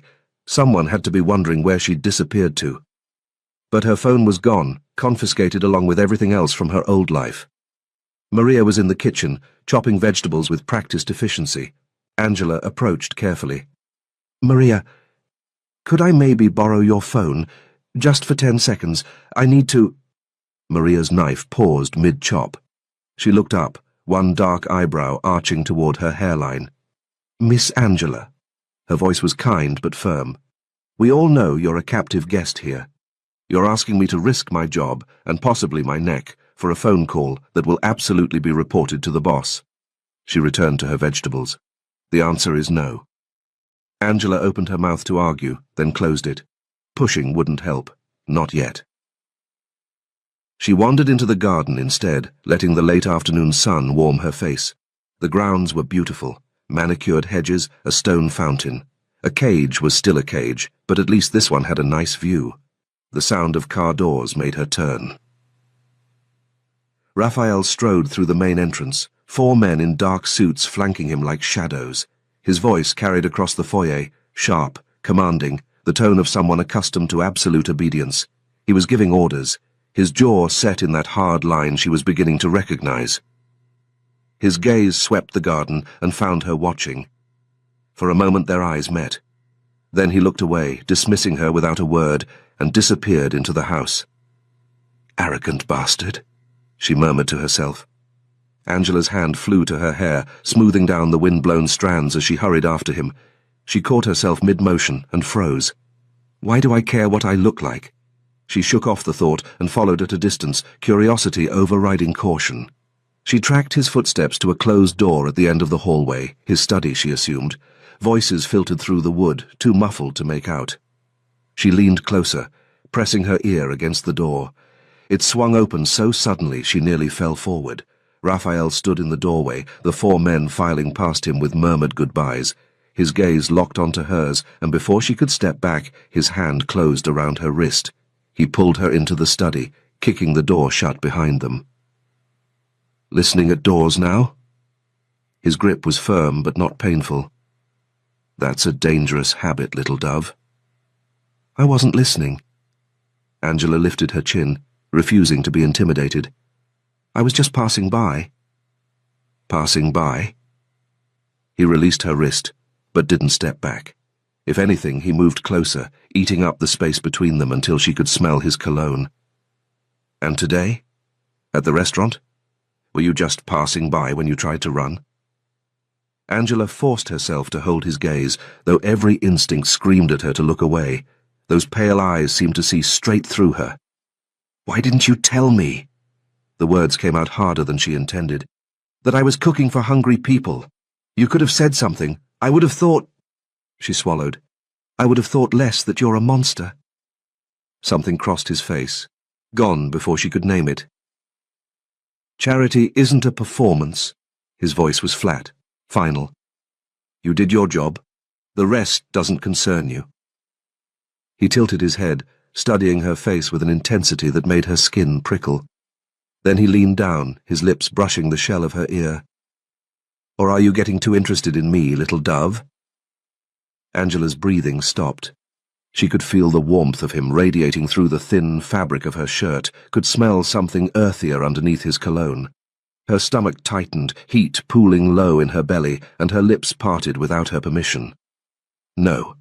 She pressed her palm against his chest and pushed, stepping back until she hit the edge of his desk. The next morning, Angela found herself halfway up the garden wall when Oscar's shadow fell over her. "Miss Angela?" She froze, one hand gripping the ivy, her foot wedged into a gap between stones. Slowly, she looked down. Oscar stood with his arms crossed, that scarred face caught somewhere between disappointment and amusement. "The wall is 12 feet high." He tilted his head, studying her pathetic progress. "You've made it about 4. Angela dropped to the ground, brushing dirt from her jeans. "I was just exercising." "Uh-huh." Oscar's expression didn't change. "The boss said you might try something. He also said if you did, you'd be cooking for me and Maria until he gets back." Her jaw tightened. "That's not tiramisu." Oscar held up one massive finger. "And lasagna. Maria's been wanting both for weeks." The punishment, as it turned out, wasn't entirely terrible. Angela spent the afternoon layering pasta sheets and ricotta while Maria watched with barely concealed excitement. Oscar hovered nearby, supposedly on guard duty, but mostly just inhaling deeply every time Angela opened the oven. By evening, the three of them sat around the kitchen table, plates piled high. Maria had pulled out a bottle of wine, "Don't tell the boss," and something that felt almost like friendship settled over the room. "So," Angela twirled pasta around her fork, "Raphael owns clubs too, not just restaurants." Maria nodded, reaching for the bread basket. "Nightclubs, restaurants, some hotels. His father built most of it, but Raphael expanded after he died." She paused. "He was only 23 when he took over. No mother, no siblings. Just him and all of this. No mother. She died when he was young." Maria's voice softened. "He doesn't talk about it. None of us ask." Angela filed the information away. Orphaned young, inherited an empire, alone. Is that why he's so cold? The next 3 days blurred together. Mornings in the kitchen with Maria, trading recipes and laughter. Oscar's hopeless flirting, something almost like routine. The 4th night, Raphael still hadn't returned. Angela filled the jacuzzi in her bathroom, watching steam rise from the water. The marble tub was ridiculous, but if she was going to be trapped here, she might as well enjoy the amenities. She sank into the hot water, letting the bubbles swallow her up to her shoulders, her muscles unknotted one by one, tension draining away. "This isn't so bad," she thought, closing her eyes. "If I have to be a prisoner, at least it's a comfortable prison." But the moment her eyes closed, he was there. Pale eyes, sharp jaw, that infuriating hint of a smile that made her want to slap him and kiss him in equal measure. Raphael. Angela's eyes snapped open, and she pressed wet hands to her flushed cheeks. What is wrong with me? A week ago, she'd been about to marry Johnny. A week ago, she'd thought she knew what her future looked like. A small apartment, maybe kids someday. A man who loved her. All of it had been a lie. Comfortable? Angela's heart nearly stopped. Raphael stood in the bathroom doorway, leaning against the frame with his arms crossed. Control radiated from him without effort. He wore a dark suit, perfectly tailored, his tie loosened just enough to suggest he'd been traveling. His gaze swept over her, what he could see beneath the bubbles, with lazy appreciation. "What are you doing here?" Angela sank lower into the water, arms crossing over her chest beneath the foam. "Get out!" "I just arrived home." He didn't move. In his hand she noticed a garment bag. He watched her like someone used to deciding outcomes. "Did you miss me, little dove?" Angela's jaw tightened. "I was hoping you'd never come back." His lips curved slightly, the same expression that made her stomach flip in ways she refused to acknowledge. "Get dressed." He walked past her to the bedroom, laying the garment bag on the bed along with a shoebox. "We're going out." He checked his watch. "You have 30 minutes. Then he was gone, pulling the door shut behind him. Angela sat in the cooling water, her pulse racing. She should be angry. She was angry. The audacity of walking in on her like that, of ordering her around like she was his property. But why does your face feel so warm? Why did your body hum with awareness the moment you saw him? She pushed the thoughts away and climbed out of the tub. The dress was champagne-colored silk, short enough to show off her legs, with a subtle shimmer that caught the light when she moved. Matching heels waited beside it, strappy sandals that added 3 inches to her height. Angela stared at herself in the mirror. She looked expensive, like someone who belonged in a world of private jets and luxury cars. A knock at the door. She opened it to find Raphael waiting, his expression unreadable. But something shifted in his gaze as it traveled down her body. Desire, brief and dangerous, quickly contained. "You look good." The words came out low, almost reluctant, as if he hadn't meant to say them. Angela smoothed her hands over the silk. "Where are we going? That requires all this." "One of my clubs. Important meeting." He turned toward the stairs, not waiting for her. "Try to keep up." Angela followed, her heels clicking against the marble. She wasn't his date. She was his prisoner in a pretty dress. The nightclub pulsed with music and bodies, neon lights cutting through artificial fog. Raphael moved through the crowd like he owned the place, which he did. People parted for him instinctively, some nodding in respect, others carefully avoiding eye contact. "Stay close." His hand found her lower back, guiding her through the chaos. "Don't wander off." Angela followed, cataloguing exits out of habit even as she realized she wasn't actually looking for escape routes. When had that stopped? A woman materialized from the crowd, tall, stunning, in a red dress that fit like a second skin. She pressed herself against Raphael, kissing the corner of his mouth with practiced familiarity. "It's been weeks." Her voice was a purr. "Where have you been hiding?" Angela's stomach clenched. She swallowed hard, forcing her expression neutral. The woman's gaze slid to Angela, dismissive. "Who's this? Your niece or something?" Raphael's arm curved around Angela's waist, pulling her against his side. The warmth of his body seeped through the thin silk of her dress. "She's with me, Valeria." Something cold flickered across Valeria's perfect features. Her lips pressed into a thin line before she forced a smile. "How nice for you." She turned and disappeared into the crowd without another word. Angela tried to step away from Raphael's grip, but his arm tightened. "Jealous?" His breath was warm against her ear. "In your dreams." His low laugh vibrated through her. She knew it was wrong. Her body didn't care. The private lounge upstairs was all leather and dark wood, insulated from the throbbing bass below. 3 men waited at a table, European, judging by their accents, with the sharp eyes of serious businessmen. Raphael shook hands, made introductions. Angela sat beside him, acutely aware of every time his thigh brushed against hers beneath the table. "Your clubs are impressive." The eldest of the 3, silver-haired, steel-eyed, leaned back in his chair. "But if we're investing, we'd want to see expansion. Perhaps a restaurant club hybrid? Broader appeal, higher margins." Raphael's expression didn't change, but Angela felt him stiffen beside her. "This is my brand." His voice was quiet, dangerous. "I don't change concepts on demand. I already have restaurants. If you want a different product, find a different partner." The investor's eyebrow rose. He turned to Angela. "The young lady hasn't spoken all evening. Perhaps she has an opinion?" Angela's throat tightened. Butterflies rioted in her stomach. She glanced at Raphael. "She's not familiar with the club business." His tone was dismissive, final. The investor smiled thinly. "Humor me.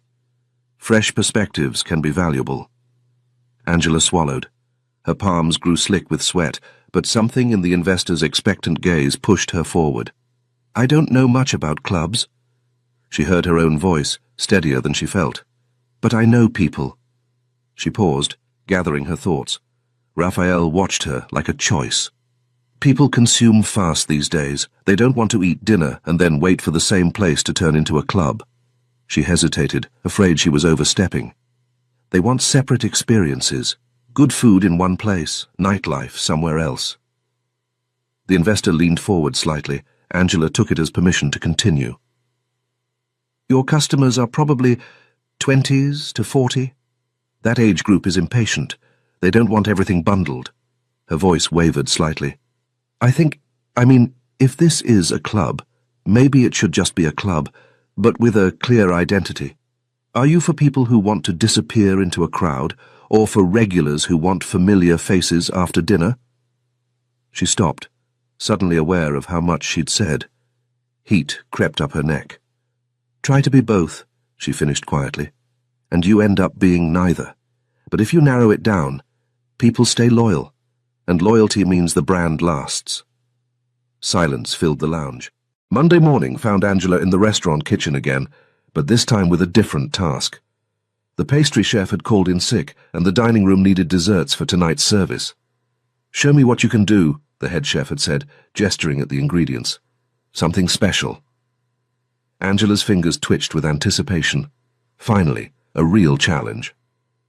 She worked in focused silence, building layers in individual glass cups. The bottom layer was bitter chocolate mixed with a hint of espresso, dark, intense, with just enough edge to make the tongue pause.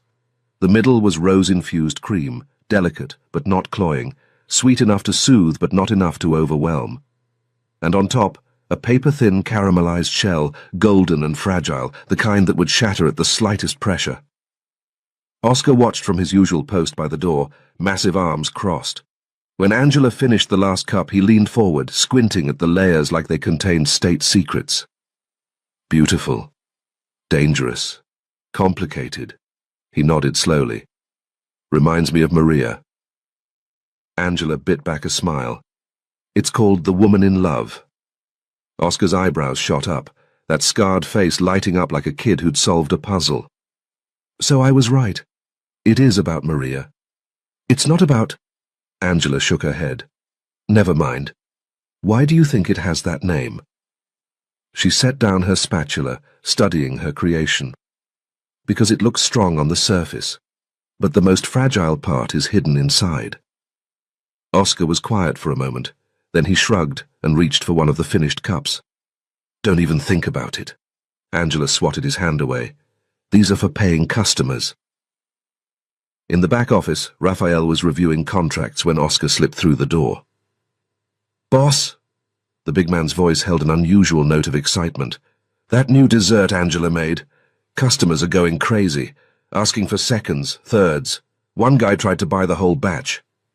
Raphael didn't look up from his papers. And? It's called The Woman in Love. Oscar paused, clearly waiting for a reaction. She said it's because it looks strong on the outside, but the most fragile part is hidden inside. Raphael's pen stopped moving. For a long moment, he stared at the contract without seeing it. Then slowly, the corner of his mouth curved upward. Not his usual smirk, something softer, almost thoughtful. Interesting name. Oscar waited for more. Nothing came. Raphael returned to his paperwork as if the conversation had never happened. But as Oscar left, he could have sworn the boss was still smiling. Angela knew nothing of this exchange. The back office door was half open when Angela passed it an hour later.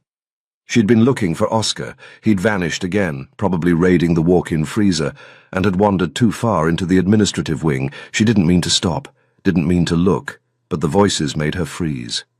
Raphael sat behind a heavy desk, two men standing before him, rigid, waiting. The air in the room felt thick, dangerous, charged with something Angela couldn't name. You used my name. Raphael's voice was quiet, almost soft. He didn't raise his voice. He never needed to. Made promises I didn't authorize. The man on the left, younger, sweating, shook his head frantically. Mr. Mancini, I swear, I was just trying to... Raphael lifted one hand. The man fell silent instantly. You were trying to profit from my reputation without my permission. No raised voice, no threats, just fact, stated with the kind of certainty that made the air feel thin. Raphael lifted one finger, a small gesture, almost lazy. Two more men appeared from somewhere behind Angela. She hadn't even heard them approach. They flanked the sweating man, gripping his arms. Wait. The man's voice cracked. Please, I can explain.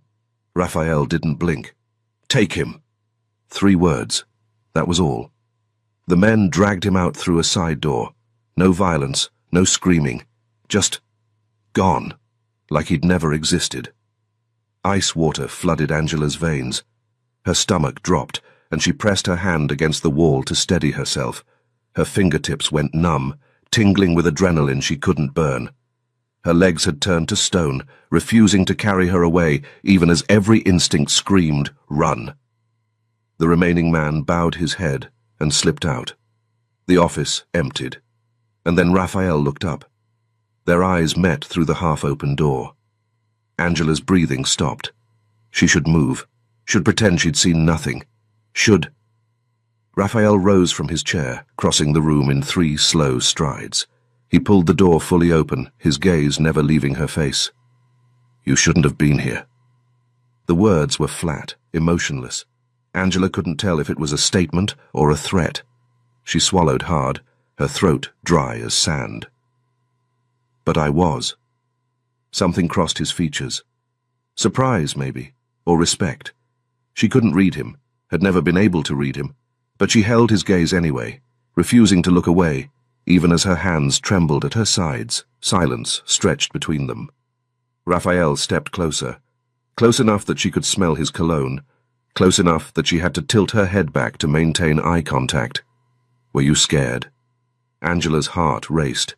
She could lie, should lie, but somehow, with those pale eyes cutting through her, the truth was the only thing that would come out. "Yes." He studied her, that unreadable expression fixed in place. "But you're still here." Angela held his gaze. Her hands trembled, her spine didn't. "Yes." The word hung in the air, heavy, significant, a line crossed that couldn't be uncrossed. Raphael lifted his hand. His fingers brushed her cheek, tracing the curve of her jaw with unbearable gentleness. Angela's breath stuttered, warmth spreading through her despite the cold knot of fear still lodged in her chest. Then he pulled back. No kiss, no threat, no explanation, just that single touch, and then empty space where his hand had been. "Go back to the kitchen, Angela." She went, cheeks burning, legs unsteady, skin still tingling where his fingers had traced her jaw. That night, alone in her room, Angela stared at the ceiling and tried to make sense of what she'd witnessed. If he could be that cold over someone using his name... Her thoughts circled endlessly. What would he do to me for my father's $10 million? The answer should have been obvious, should have terrified her into planning another escape, another desperate climb over garden walls. But he hasn't. The realization settled over her like a weight.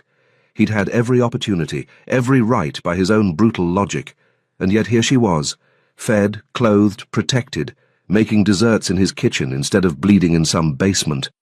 Maybe he's waiting, she told herself. Maybe it's coming.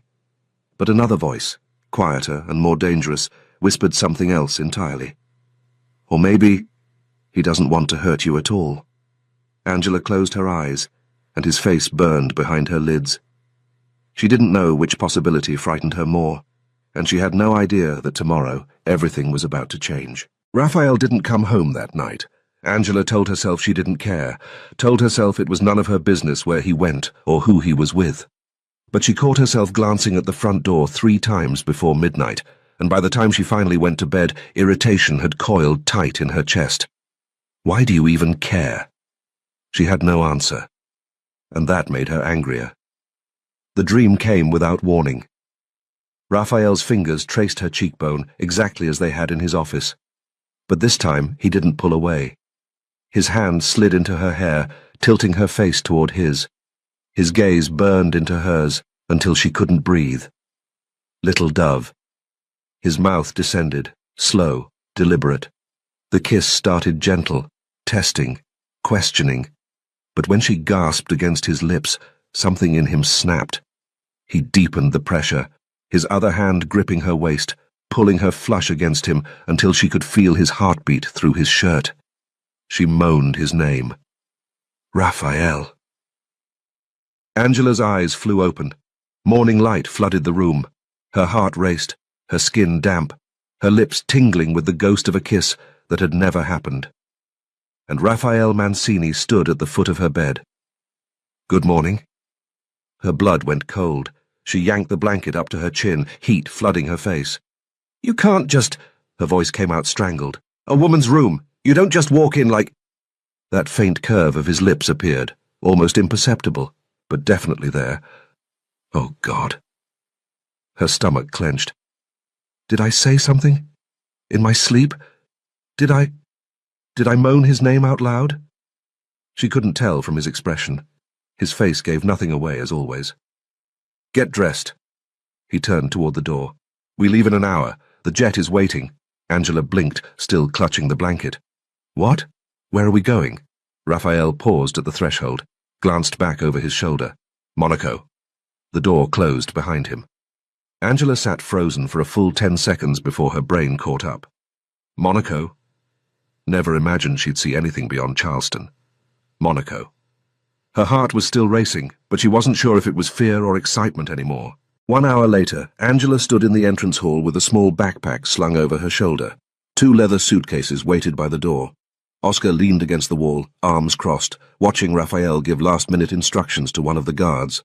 How many days are we gone? Angela asked, eyeing the luggage. 2 nights. Raphael checked his watch. The investors you met at the club were impressed, so you'll be accompanying me this time. He glanced at Oscar. Not him. Oscar pressed a hand to his heart, wounded. Boss, am I being put out to pasture here? Raphael's expression didn't change. You're staying to oversee the restaurant. Oscar's shoulders sagged dramatically. Sure. Restaurant, right. While you're drinking champagne in Monaco with a beautiful woman, no big deal, I'm fine. Angela bit back a smile. She nodded toward the suitcases. All this for 2 days? Raphael picked up the smaller of the 2, held it out to her. This one's yours. Clothes, accessories, and whatever beauty products women consider essential. Angela stared at it. The leather was buttery soft, probably worth more than her entire wardrobe. You packed for me? I planned ahead. He opened the front door, gesturing for her to walk through. I always do. The jet was exactly as she remembered, all cream leather and polished wood, but the memory it triggered was different now. 3 weeks ago, I was on this same plane, terrified and heartbroken. She'd been dragged from her wedding, sold by the man she thought loved her, flying toward a stranger who might kill her. Now, I'm going to Monaco, and I'm excited. The realization unsettled her. How had everything shifted so fast? Raphael settled into the seat across from hers after takeoff, a glass of whiskey in hand. His white linen shirt was unbuttoned at the collar, sleeves rolled to his forearms, dark trousers, no tie. He looks like a magazine cover, Angela thought, then immediately wished she hadn't. She glanced down at her own outfit, ponytail, Converse, jeans. Next to him, she probably looked like a teenager visiting her rich uncle. Linda appeared with that same flirtatious smile, leaning closer to Raphael than strictly necessary. Anything else, Mr. Mancini? Angela rolled her eyes. Some things never change. She stared out the window. An iced margarita for my guest. Raphael's voice was casual. Easy on the tequila. Angela's head snapped back. How do you know I drink margaritas? His lips twitched, the same expression that made her stomach flip. I spent 2 years searching for you, Angela. He swirled his whiskey. I know every detail of your life, including what you order on nights out. Warmth flooded her face. She turned back to the window, suddenly unable to meet his gaze. Has any man ever known me this well? The answer came quick and bitter. No. Johnny hadn't bothered. Her father hadn't stayed. When she finally looked back, Raphael was watching her with those pale eyes, steady and unreadable. Tell me about your father. Angela's fingers tightened around the armrest. I told you already. He left when I was 12. She kept her voice flat. I don't know where he worked, where he lived, what he did with his life, just vague memories. A park. Ice cream once, maybe? Raphael took a slow sip of whiskey. You haven't been lucky with men. It wasn't a question. No real man has ever given you the value you deserve. Angela's throat tightened. Is that you? The thought came unbidden. Because you kidnapped me from my wedding, and somehow I've been safer these past 3 weeks than I've ever been. She didn't say it out loud. Raphael leaned forward slightly. If you knew where the money was, what would you do with it? Angela laughed, but there was no humor in it. I wouldn't have been living in a roach-infested apartment, that's for sure. Pretend you had it. His eyes held hers. Dreaming is free. Tell me. She swallowed. The question caught her off guard. No one had ever asked what she wanted. A place to live, I guess. Something small but mine. Maybe a car. She paused, looking at her hands. Then, I'd open my own cafe. Pastries, desserts, experimental recipes. A little boutique spot where I could spend all day in the kitchen, trying new things, making people happy with what I create. When she looked up, the intensity in his gaze made her forget to breathe. She turned away quickly, her neck flushing pink. Stupid stuff. Never mind. Raphael leaned back in his seat. I like when your cheeks flush, little dove. His voice dropped lower. That innocence of yours. I find it quite attractive. Angela grabbed her margarita and drained it in 3 gulps. I think I'll sleep. She moved to a seat farther away, pulse racing, desperately trying to ignore the warmth spreading through her chest. Why does he make me fall apart like this? Monaco was another world entirely. Angela pressed her face to the car window, drinking in the Mediterranean blue, the white yachts bobbing in the harbour, the elegant buildings climbing the hillside like something from a postcard. This can't be real. The hotel lobby was all marble and crystal chandeliers. While Raphael spoke with the concierge, Angela hung back, watching. 2 women in designer dresses walked past, leggy, polished, dripping with diamonds. Their eyes lingered on Raphael, appreciation written plainly on their faces. Angela looked down at her jeans and Converse. What am I doing here? Mr. Mancini. The bellboy led them to the elevator. Our 2 finest suites, full sea and city views. The rooms connect through an interior door. 2 rooms, separate, but connected. Angela bit her lip to hide her smile. She reached for her suitcase, but Raphael's hand closed around her arm first. He pulled her close, his mouth brushing her ear.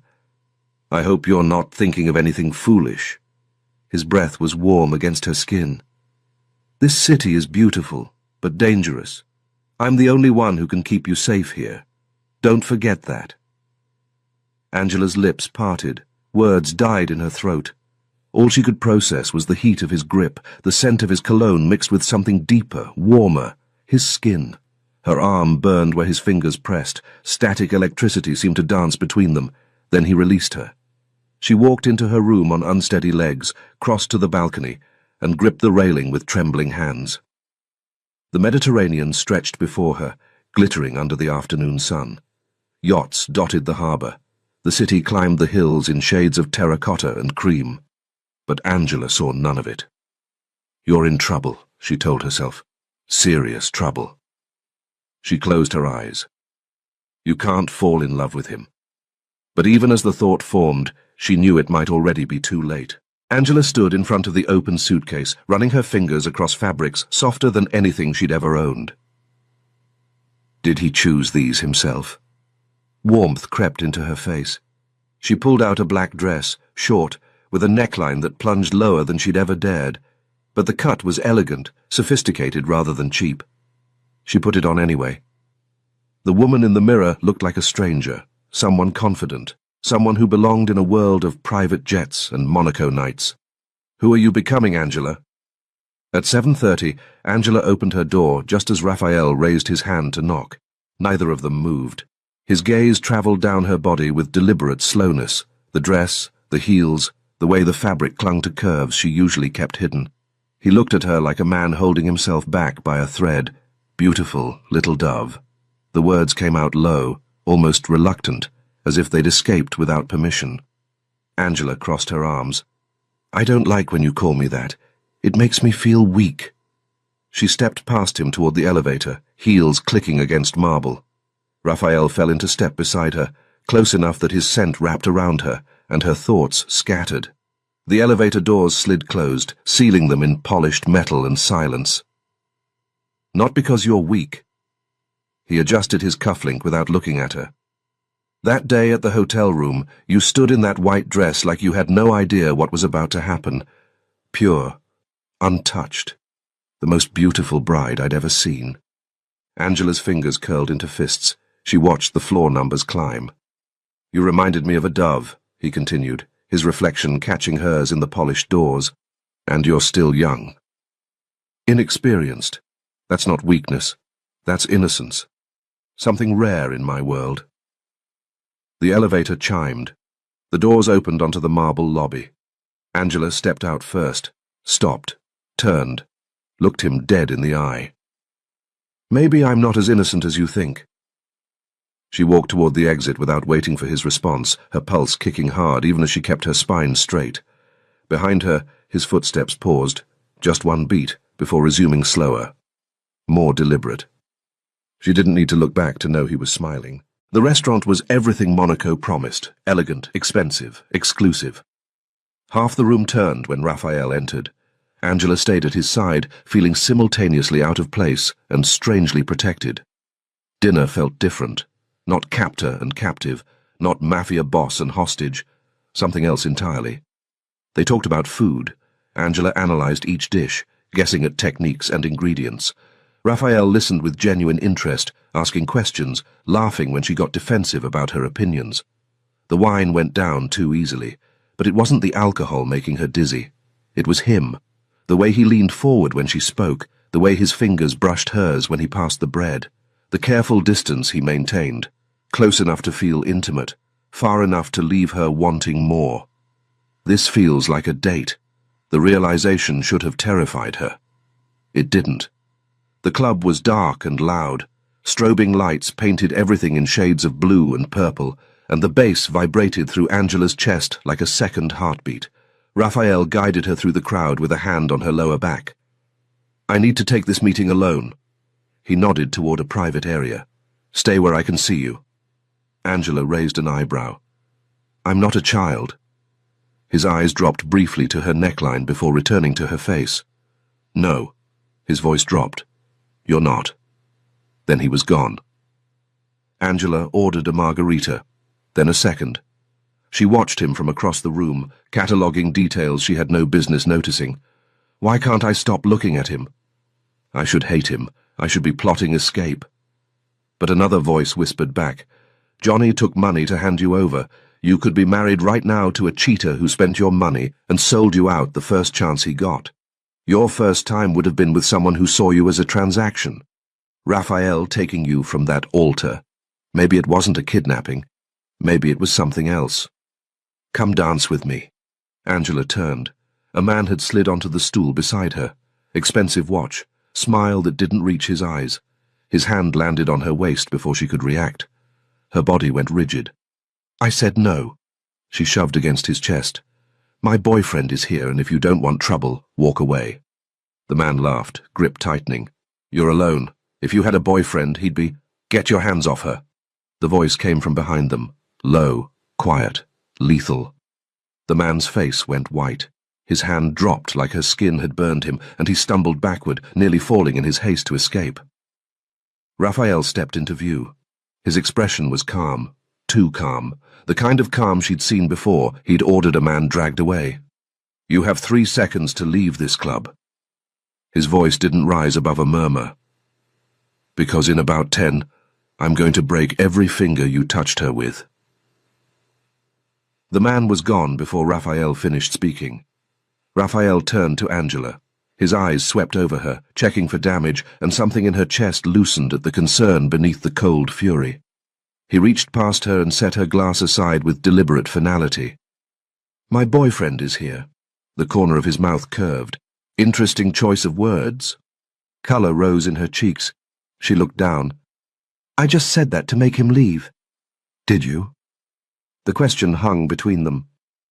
Angela couldn't answer, couldn't look away from that gaze that seemed to see straight through her. Raphael extended his hand. "I shouldn't have left you alone looking like this." His eyes swept over her one more time. "Men will keep trying their luck." Angela hesitated only a moment before placing her hand in his. His fingers closed around hers, warm, firm, certain. He led her through the crowd, past the bar, past the dance floor, out into the Monaco night where the Mediterranean breeze cooled her burning skin. Neither of them spoke. But he didn't let go of her hand, and Angela didn't pull away. The breeze had turned cool by the time they reached Port Hercule. Monaco's lights reflected in the dark water like scattered diamonds. Angela shivered. Before she could cross her arms, Raphael shrugged off his jacket and draped it over her shoulders. The fabric was still warm from his body, saturated with his scent. They walked in silence before the question she'd been swallowing finally clawed its way out. "How long are you going to keep me?" Raphael's stride didn't falter, but she saw the muscle in his jaw tighten. "I don't know anything about the money my father supposedly stole." Her voice came out steadier than she felt. "I've told you this. What exactly do you expect from me?" He stopped walking. For a long moment, he stood motionless, staring out at the water. Then he turned, and that cold gaze found hers with an intensity that made her lungs lock. "I don't keep anyone close without reason, Angela." His voice was quiet, measured. "In my world, betrayal doesn't just cost money, it threatens power. When your father stole from me, I didn't just lose $10 million. My reputation was damaged."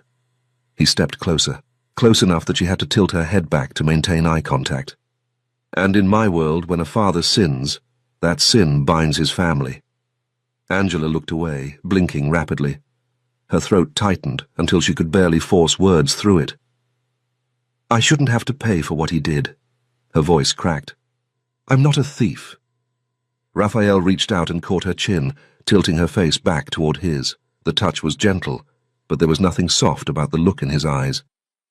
"If you know where my money is and you're staying silent," his thumb brushed along her jaw, "then silence is theft too. I haven't been harsh with you because your innocence stops me, but don't mistake patience for weakness." The wind caught her hair, blowing strands across her lips. Raphael lifted his free hand and tucked them back, his fingers lingering. "You're here because I like having you around." The admission seemed to cost him something. "But that's not enough to let you go." Angela's eyes burned, but her voice came out sharp. "I don't know anything. You can't keep me forever." That familiar half-smile curved his mouth, the one that made her want to slap him and kiss him in equal measure. "I can keep you wherever I want, for as long as I want." He resumed walking, hands sliding into his pockets. "By my side. In my restaurant. In my house. Maybe I'll arrange a marriage for you. One of my younger men. Your choice, of course. I wouldn't want you to think I'm unreasonable." The corner of his mouth twitched, barely suppressing something close to laughter. Angela froze mid-step, her insides twisted. "What?" The word came out strangled. "You'd marry me off to someone?" Raphael glanced back, something almost playful in his expression. "You're young, beautiful. Eventually you'll have needs. I can't keep you locked away like a nun forever." His eyes dropped briefly to her body, then back to her face. "Though you've managed to save yourself this long." Angela's fists clenched. Color burned her face. "That's disgusting." Raphael turned fully, stepping closer with his hands still in his pockets. "No." His voice dropped lower, rougher. "That's reality." His gaze traveled from her eyes to her lips and stayed there one beat too long. "I don't force anyone, Angela. The ones who come to me come on their own." He stepped back, turning toward the hotel. "I won't force you into anyone's bed." He glanced over his shoulder. "You'll walk into one yourself. The only question is, whose?" The elevator ride was silent. Angela stood with her back pressed against the mirrored wall, her eyes stinging, her lips trembling. Raphael leaned against the opposite side, watching her with an expression she couldn't read. When the doors opened, Angela walked to her room on unsteady legs. She reached for the handle, then stopped. Something made her turn. Raphael was right behind her, closer than she'd realized, close enough that she could feel the heat radiating from his body. "Something you want to tell me, Angela?" She opened her mouth, closed it. Her mind went blank. "I just—" He moved, one arm braced against the wall beside her head, caging her between his body and the door. He leaned in, his breath warm against her ear. "I'm listening." His voice was barely above a whisper. "Whatever you want to say. Now's the time." Angela's abs tightened. Her chest rose and fell in shallow bursts. This man made breathing impossible with nothing but proximity, but she would never surrender, not to his threats, not to his body. "I hate you." The words escaped, a lie so obvious it hung between them like smoke. Raphael pulled back. His expression shifted. Loss? Hunger?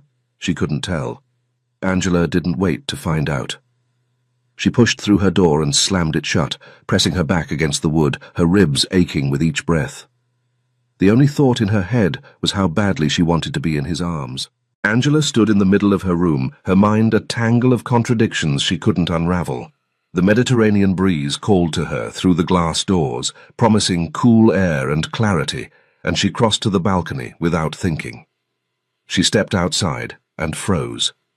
The adjacent balcony was separated from hers by only a few feet of wrought iron railing, and leaning against it, a glass of amber liquid in his hand, was Raphael. Shirtless. Nothing but black boxers clinging to narrow hips, every line of muscle carved in moonlight and shadow. His chest was broad, defined, the kind of body that came from discipline rather than vanity. A thin scar traced across his ribs, old, faded, a story she didn't know. Their eyes met. Neither moved. Neither spoke. The moment stretched between them like a wire pulled taut, vibrating with tension, neither acknowledged. Angela felt heat bloom in her belly, felt her pulse thrum in places she didn't want to think about. His gaze traveled over her slowly, the black dress still clinging to her curves, the bare shoulders, the flush she couldn't hide, and something dark flickered in those pale eyes. She retreated. The glass door slid shut behind her, and Angela pressed her back against it, her chest rising and falling too fast. Her skin felt too tight, too sensitive, like every nerve ending had been set on fire by nothing more than a look. "Think, Angela. Think." She began to pace, her bare feet silent on the cool marble. "You need to decide what you're going to do. How can you let him affect you like this? He's your captor, the man holding your future hostage." She sank onto the edge of the bed, pressing her palms against her eyes. Tell him the truth. Give him what he wants and walk away free. But even as the thought formed, she knew it wasn't that simple. Raphael Mancini didn't let things go. Not money, not grudges, not people who interested him. Would he even let you leave? Angela opened her eyes, drew a long breath, and released it slowly. Or, the thought crept in like smoke through a crack in the door. Take control. Make the choice yourself. Don't let him dictate the terms of your surrender, if you're going to surrender at all. She stood, crossed to the mirror, and studied her reflection. Wild hair from the evening's humidity, flushed cheeks, eyes that held something she barely recognized, determination maybe, or desire she'd stopped trying to deny. She smoothed her hair back with trembling fingers. Whatever happens next has to be my decision, my plan, my terms. Her gaze drifted to the connecting door between their rooms. She'd noticed it earlier, but hadn't given it much thought. Now it seemed to pulse with possibility, with danger, with everything she was trying not to want. Angela walked toward it. Her fingers found the handle, and she paused, biting her lower lip hard enough to hurt. Her heart hammered against her ribs like it was trying to escape. "Angela Fiore," she whispered the words to herself, barely audible. "No one decides your future. No one controls your life. You choose where it goes from here." A slow smile curved her lips, small, secret, defiant. "And you, Raphael Mancini. You'll only think you're in control, but from now on, the power is mine." She pressed down on the handle. The door clicked open. The room beyond was darker than hers, lit only by the moonlight streaming through open balcony doors. Angela stepped through, her bare feet silent on the thick carpet, her heart pounding so loud she was certain he must hear it. Raphael sat on the edge of the bed, still shirtless, still in those black boxers, his forearms resting on his knees. He was watching the door like he'd been waiting for her, like he'd known she would come. He rose slowly. Angela walked toward him, closing the distance between them with steps that felt both inevitable and terrifying.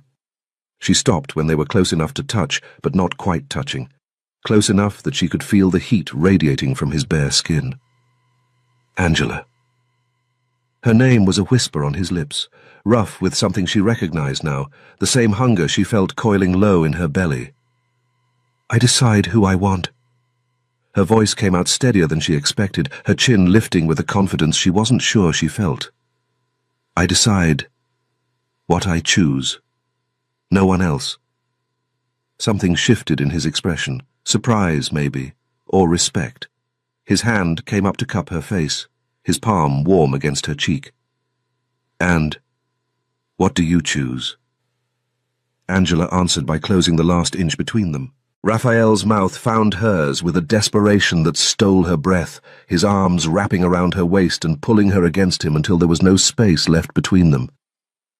The kiss was nothing like she'd imagined, not gentle, not tentative, but consuming, demanding, the kind of kiss that erased everything that came before it.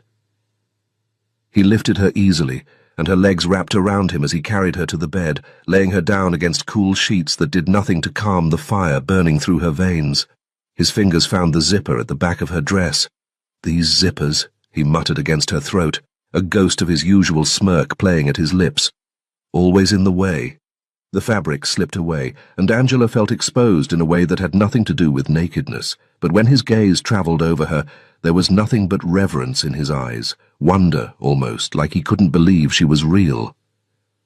I've been waiting for this, he whispered, his lips tracing a path from her collarbone to the hollow of her throat. Since the moment I saw you in that wedding dress. His touch was fire. Everywhere his hands moved, her skin ignited, every nerve ending screaming with sensation. Angela arched into him, her fingers digging into the muscles of his back as coherent thought dissolved into pure feeling. His hands were everywhere, her waist, her hips, the curve of her spine, and Angela stopped thinking. Look at me. Raphael breathed to her lips. She did. Those eyes burned into hers, stripped her bare, saw everything she'd been hiding. This isn't just tonight. His voice was raw. You understand that? After this you're mine.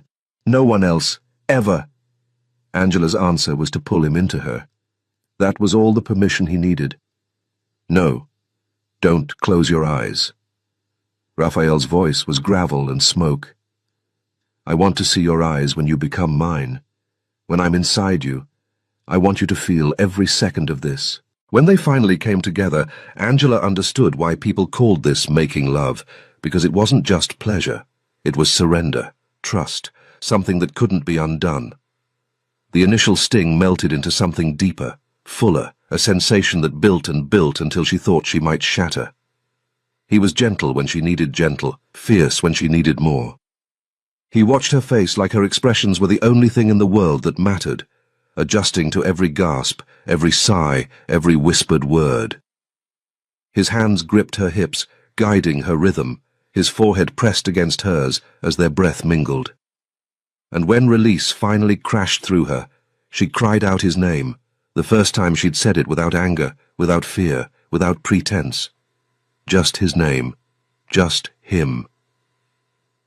Her sounds melted into his, gasps and groans blurring into one.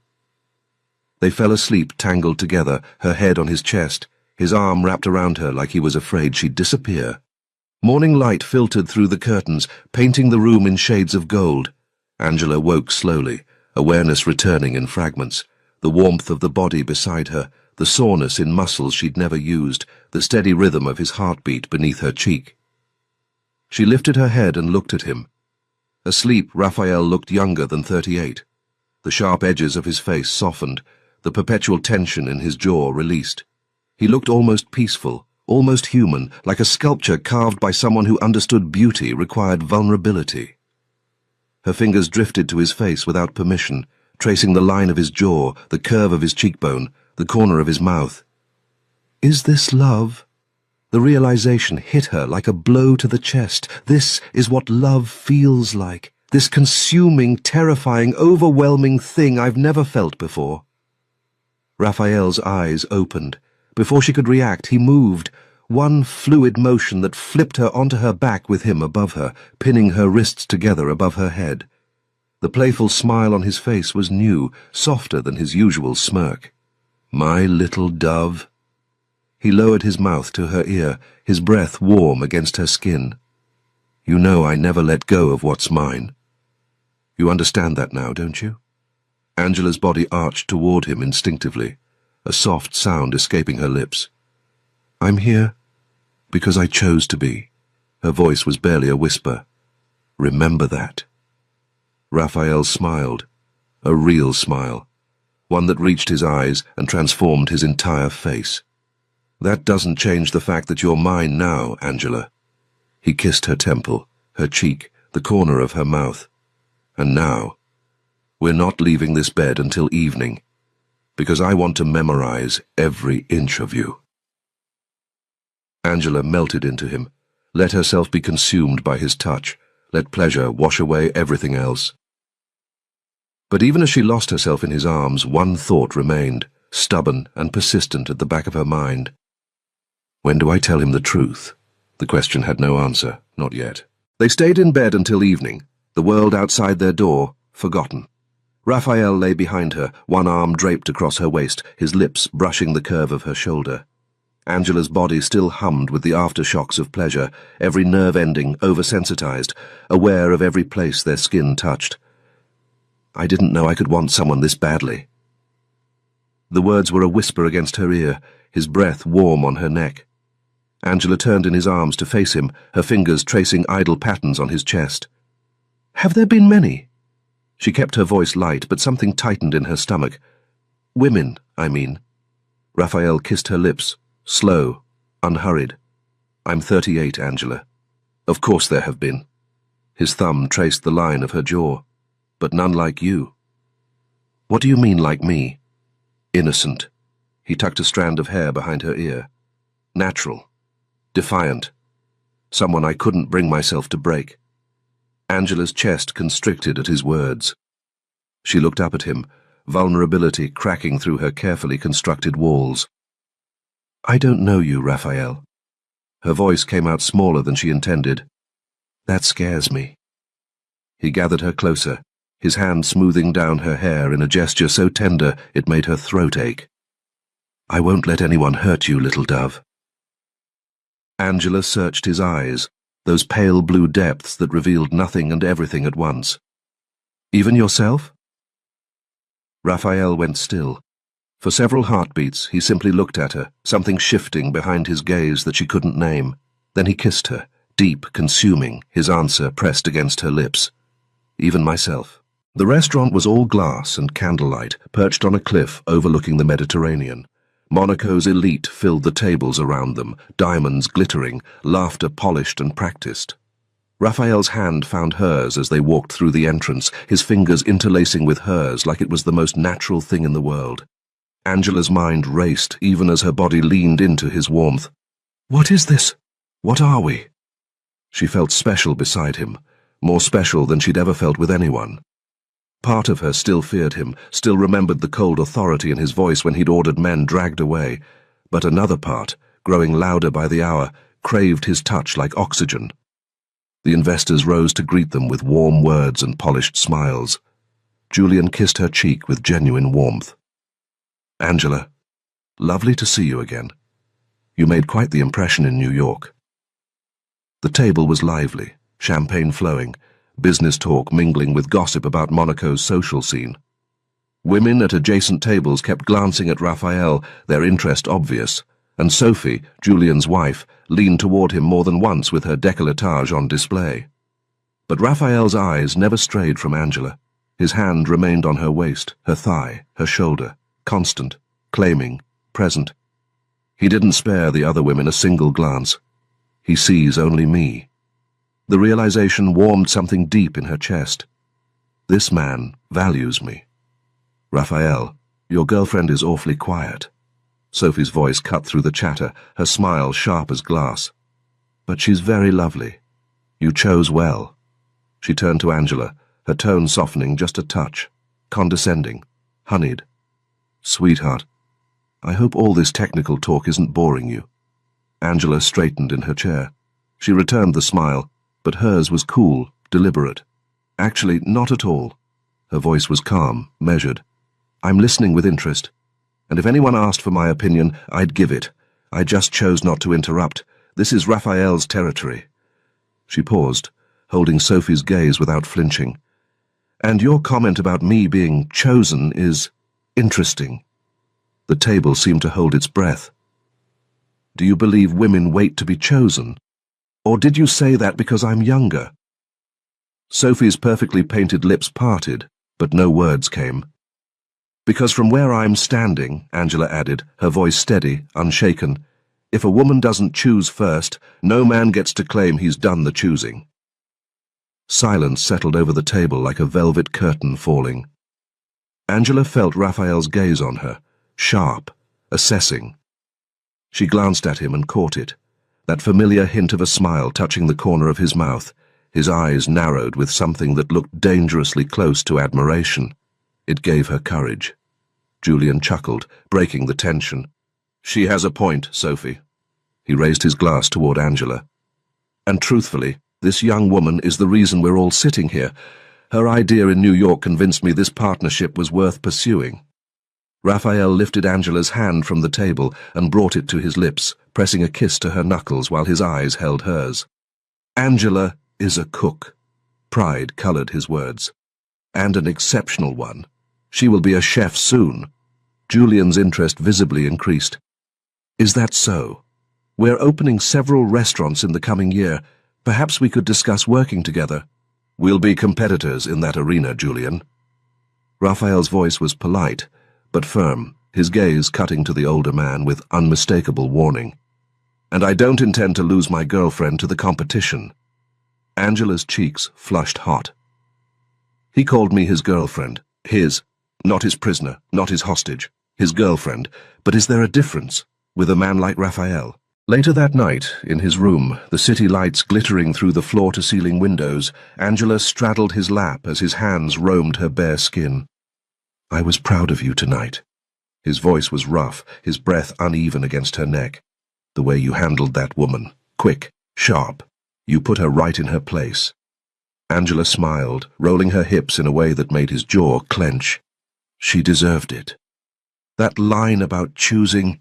He pulled her closer, his mouth finding the hollow of her throat. I never looked at it that way before. Angela tangled her fingers in his hair, tilting his face up to meet her eyes. You may have taken me, Raphael. Her voice dropped to a whisper. But I'm the one who opened that door. I'm the one who walked into your room, don't forget that. Something dark and hungry flared in his gaze. In one fluid motion, he flipped her onto her back, pinning her beneath him. His mouth traced down her body, pausing at her breasts, and he looked up at her through hooded eyes. Maybe you're not as naive as I thought, little dove. Angela arched into his touch, a moan escaping her lips as pleasure sparked through every nerve. I'm not, she thought, even as coherent thought began to dissolve, and you have no idea what I'm capable of. But that truth could wait. Tonight, there was only this, only him, only the fire consuming them both.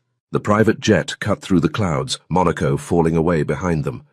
Angela sat close to Raphael, her head resting against his shoulder as the Atlantic stretched endlessly below. He lifted her hand to his lips, pressing a kiss to her knuckles, then her wrist, then the inside of her palm. From the galley, Linda the flight attendant watched them with barely concealed jealousy, her perfectly painted smile tightening at the edges every time Raphael touched Angela. Let her look, Angela thought. He's mine now. Tell me about your family. She traced idle patterns on his forearm. I've told you about mine, but you've never talked about yours. Raphael's jaw tightened almost imperceptibly before he spoke. My father was a hard man. Discipline, that's what he taught me. Control. The business came first, always. His voice was even, measured, like he was reciting facts rather than memories. He died 5 years ago. And your mother? Something shifted in his eyes, a crack in the armor she rarely saw. Cancer. I was 18. He paused, and when he continued, his voice had softened. She was my best friend, the only person in my family who understood me. Angela's chest constricted at the rawness in his words. She squeezed his hand tighter.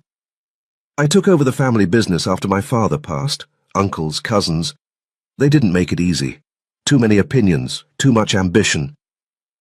A muscle ticked in his jaw. Oscar is the only one I trust completely. He's a distant cousin, but we grew up together. He's been by my side since we were kids. And the restaurants, the nightclubs? Raphael turned to look at her, his pale blue eyes holding hers with unsettling intensity. When you operate in that world, you deal with dangerous people. And to survive dangerous people, you have to be more dangerous than they are. His thumb traced circles on her palm. That's the nature of the business. Silence stretched between them. Angela's stomach churned with the question she'd been holding back for weeks. Raphael. Her voice came out smaller than she intended. My father. How did he steal from someone like you? And why? He didn't answer immediately. His gaze shifted to the window, watching the clouds drift past. When he finally spoke, his voice was calm but heavy, not accusatory, just factual. Because your father wasn't afraid of me. Angela turned to face him fully, her brow furrowing. He wasn't my enemy, Angela. Raphael's eyes found hers again. He was by my side. He stole from the inside. The words landed like a physical blow. Ice water flooded her veins. Men like your father don't steal out of greed, Raphael continued, his tone almost clinical. They steal out of panic, out of desperation, out of a need to save someone they love. Angela's throat tightened around unshed tears. But understand this, his voice dropped, carrying the weight of absolute truth. Even if he did it to save you, in my world, that's still betrayal. Her eyes stung. She looked away, unable to hold his gaze. Raphael's voice softened unexpectedly. But that doesn't make you guilty. She turned back, startled by the gentleness in his tone. You weren't part of that chain, he said. You didn't touch that money. As long as that's true, you're innocent. He paused, something unreadable passing through his expression. Your father kept you ignorant on purpose, because if you'd known, you wouldn't have survived. Angela swallowed hard, pressure building behind her eyes. Stealing that money was easy, Raphael added quietly. What was hard was not touching it for 2 years. He watched her with something that looked almost like respect. That's why you're still here.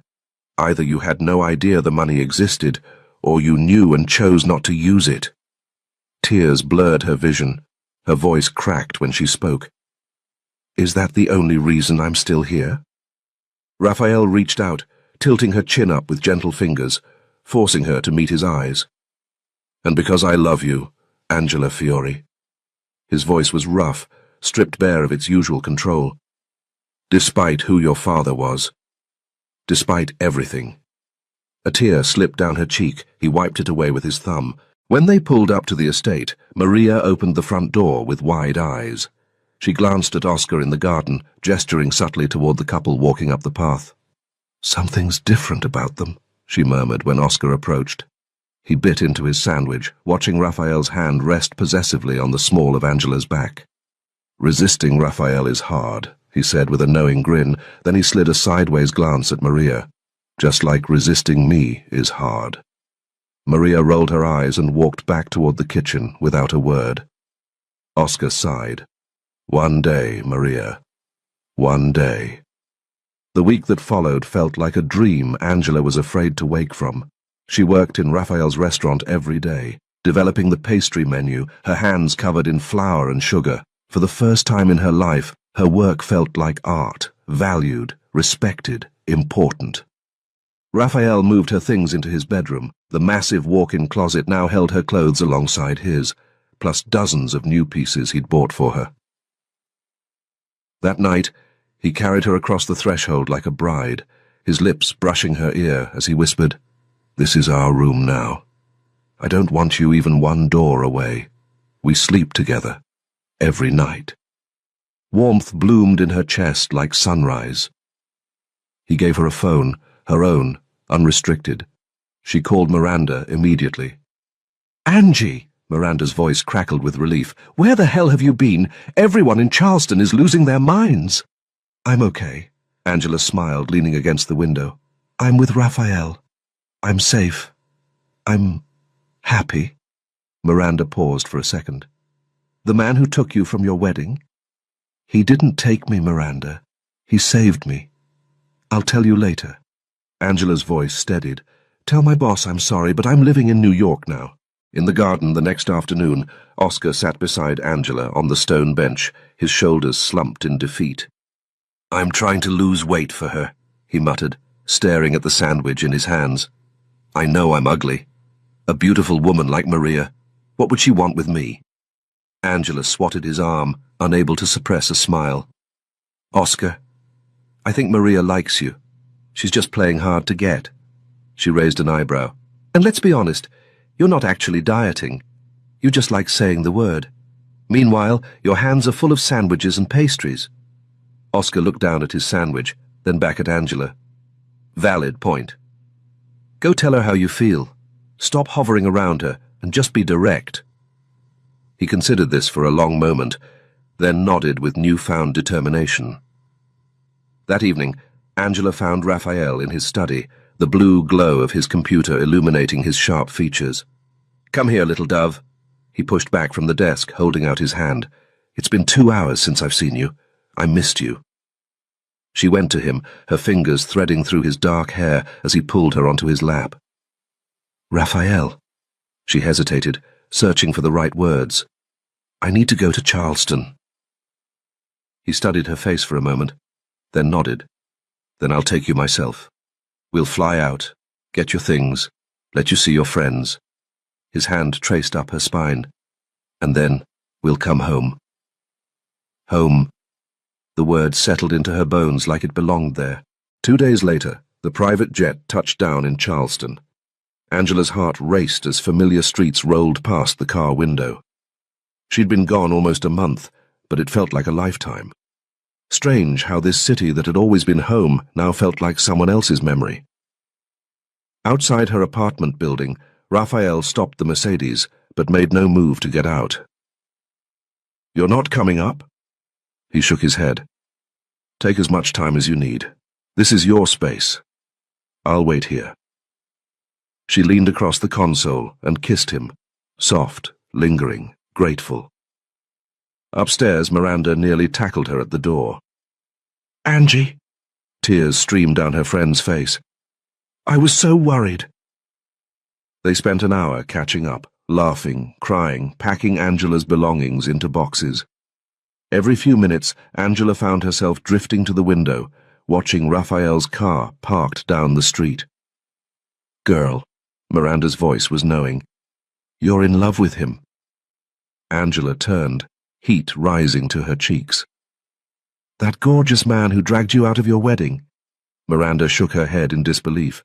I mean, he scared the hell out of all of us. But honestly, he saved you from Johnny. That guy was a leech, she grinned. So maybe getting kidnapped was the best thing that ever happened to you. Angela laughed, but the sound was soft, almost reverent. I do love him, she admitted. Under that cold exterior, behind all the dangerous things he does, he's passionate, possessive, but he shows his love. He makes me feel like I matter. Miranda pulled her into a hug. Then go get your man, Angie. Angela turned to gather the last of her things, but before she left, she paused at her nightstand. Her fingers found the familiar groove of the drawer. Inside, beneath her old music box, was a hidden compartment. She lifted the false bottom and pulled out a folded envelope. Her hands trembled as she tucked it into her pocket. Dread pooled in her stomach like cold water. Maybe I'll lose him, she thought, pressure building behind her eyes. Maybe this will destroy everything. But she couldn't keep lying. Not anymore. Without looking back, Angela walked out of the apartment and toward the waiting car. Toward Raphael. Toward the truth. Angela slid into the passenger seat, her backpack clutched against her chest. Raphael sat behind the wheel, but something was off. His jaw was tight, his gaze distant, fixed on some point beyond the windshield. His hands gripped the steering wheel like he was bracing for impact. Thank you, she said softly, leaning over to press a kiss to his cheek. For bringing me here. For waiting. He turned, and a small smile ghosted across his lips. He nodded, but said nothing. Angela studied his profile, the tension in his shoulders, the way his fingers drummed against the leather. "Is something wrong?" "No." His voice was measured, controlled. "There's one more place I want to take you before we leave." The envelope in her pocket seemed to burn against her thigh. All through packing, all through saying goodbye to Miranda, she'd been rehearsing how to give it to him. What to say, how to explain. "Tell him now," her mind urged. "Just tell him." But the words wouldn't come. The car wound through Charleston's historic streets until they reached Waterfront Park. The late afternoon sun cast golden light across the harbour, and the famous pineapple fountain sparkled in the centre of the promenade. Raphael parked and walked around to open her door. He took her hand, his palm warm and steady against hers, and led her toward the fountain. Couples strolled past. Children chased each other across the grass. The air smelled of salt and possibility. They stopped at the water's edge, the fountain's gentle spray catching the light like scattered diamonds. Raphael turned to face her. His pale blue eyes held an intensity she'd never seen before, vulnerable, almost uncertain. "Angela." His voice was low, rough. "You've been with me for 6 weeks, but I've known about you much longer than that." Her brow furrowed. "What do you mean?" "I spent 2 years looking for you. After your father died, you disappeared. No trace, no trail." He paused, something flickering behind his gaze. "When I finally found you, I had you followed for 3 months before I made my move." Her breath caught. "I know what time you wake up," he continued. "Who you spend time with. Where you disappear to when you're hurting." His jaw tightened. "I know the bench you sat on for 3 hours the day your father died. I know you, Angela." She couldn't speak. Her heart hammered against her ribs. "There were reasons I wanted you near me. The debt. The money." He stepped closer, his hand rising to cup her face. "But there's something else. Something that has nothing to do with any of that." He reached into his jacket pocket. "I love you." The words came out raw, stripped of all pretense. "I want you with me. Always. At my side, in my bed, in my restaurant, everywhere." He lowered himself to one knee. Angela's hand flew to her mouth. Shock rippled through her, scattering her thoughts like dropped marbles. He opened a small velvet box. Inside, a diamond ring caught the fading sunlight, huge, flawless, breathtaking. "Marry me." For a moment the world stopped. The fountain spray seemed frozen in mid-air. Everything narrowed to just him, just this, just the impossible question hanging between them. A smile trembled across her lips. Joy and terror warred inside her chest. But Raphael wasn't finished. "This isn't pressure," he said, his voice steady despite the vulnerability in his eyes. "I'm giving you a choice. A real one. You can say no, stay here, live your life, and I'll fly back to New York alone." A muscle worked in his jaw. "It'll break me, but at least I'll know you had an out." The envelope in her pocket pressed against her hip like a stone. Tears blurred her vision. She looked down at the ring, at the diamond blazing in the fading light, and something cracked open inside her chest. She closed the box. "Raphael." Her voice broke on his name. "Please, stand up." He rose slowly, confusion clouding his features. They stood face to face. Angela took the box from his hands and pressed it back against his chest. "Thank you for giving me a choice." A tear slipped down her cheek. "But my answer is no." His face went blank. Then pain flashed across it, quick, devastating, barely contained. "I thought we were in love." His voice was quiet, dangerous in its stillness. "I can't marry you." The words tore out of her, ragged and raw. "Not like this." "What does that mean?" His eyes narrowed, searching her face. "Not like this." Angela's fingers trembled as she touched his jaw, tracing the sharp line of bone beneath his skin. "I want to stay here, Raphael." Her voice cracked. You said I had a choice. This is my choice. Why are you crying? His hand caught hers, holding it against his face. Angela, tell me what's happening. She couldn't answer, not without destroying everything.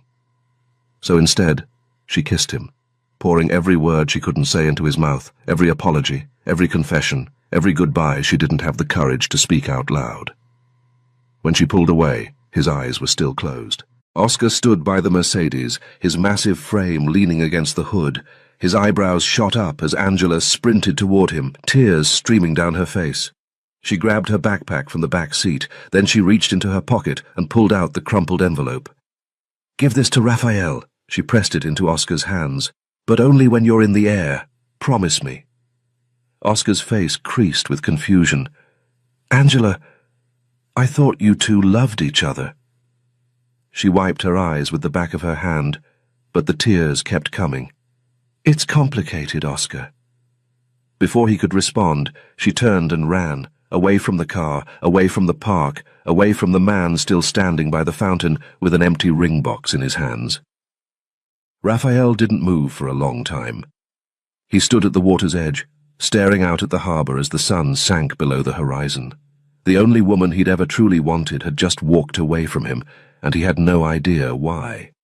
The private jet climbed through the clouds, New York bound. Raphael sat in silence, his gaze fixed on nothing. The ring box sat unopened on the table beside him. Oscar approached, his footsteps heavy on the cabin floor. Boss? He held out the crumpled envelope. I promised Angela I'd give this to you once we were airborne. Raphael took it without a word. The paper was worn, creased from being folded and refolded too many times. Inside he found two things, a small flash drive and a handwritten letter. He unfolded the paper. The handwriting was shaky, unfamiliar, not Angela's. Angela, my beautiful girl, if you're reading this, I'm already gone. I neglected you for years, on purpose. Men in my line of work don't get to have families. I kept you and your mother at arm's length to keep you safe. If I'd stayed close, you would have been a target. On the flash drive, you'll find a bank account in the Cayman Islands. It's in your name, more money than you'd ever need. You know this money isn't clean, but I'm leaving it to you because I need to know you'll be okay when I'm gone. I can't tell you what to do with it. I can only tell you this. If you dig into where it came from, people will come for you. If you don't touch it, maybe you'll be safe. If you do touch it, the consequences are yours to decide. I'm not asking you to forgive me. Just live a better life than I did. Raphael closed his eyes. Little dove, he murmured, the words barely a whisper. You knew all along. A small, painful smile curved his lips. She hadn't run because she didn't love him. She'd run because she did. Thank you so much for watching Part 1 of Angela and Raphael's story. Part 1 ends here. But the story, it's just beginning. In Part 2, Raphael discovers what Angela has been hiding for 2 years. A secret from the past threatens to destroy everything, and a choice that will change both their lives forever. Will they find their way back to each other? Or is this goodbye? Part 2 arrives in 3 days, but I need to know, are you coming back? Please comment Part 2 below. You can rate the story from 1 to 10, and if you felt something, anything, leave a like. Do Angela and Raphael deserve their happy ending? Tell me what you think. Thank you for watching. Thank you for caring. See you in Part 2.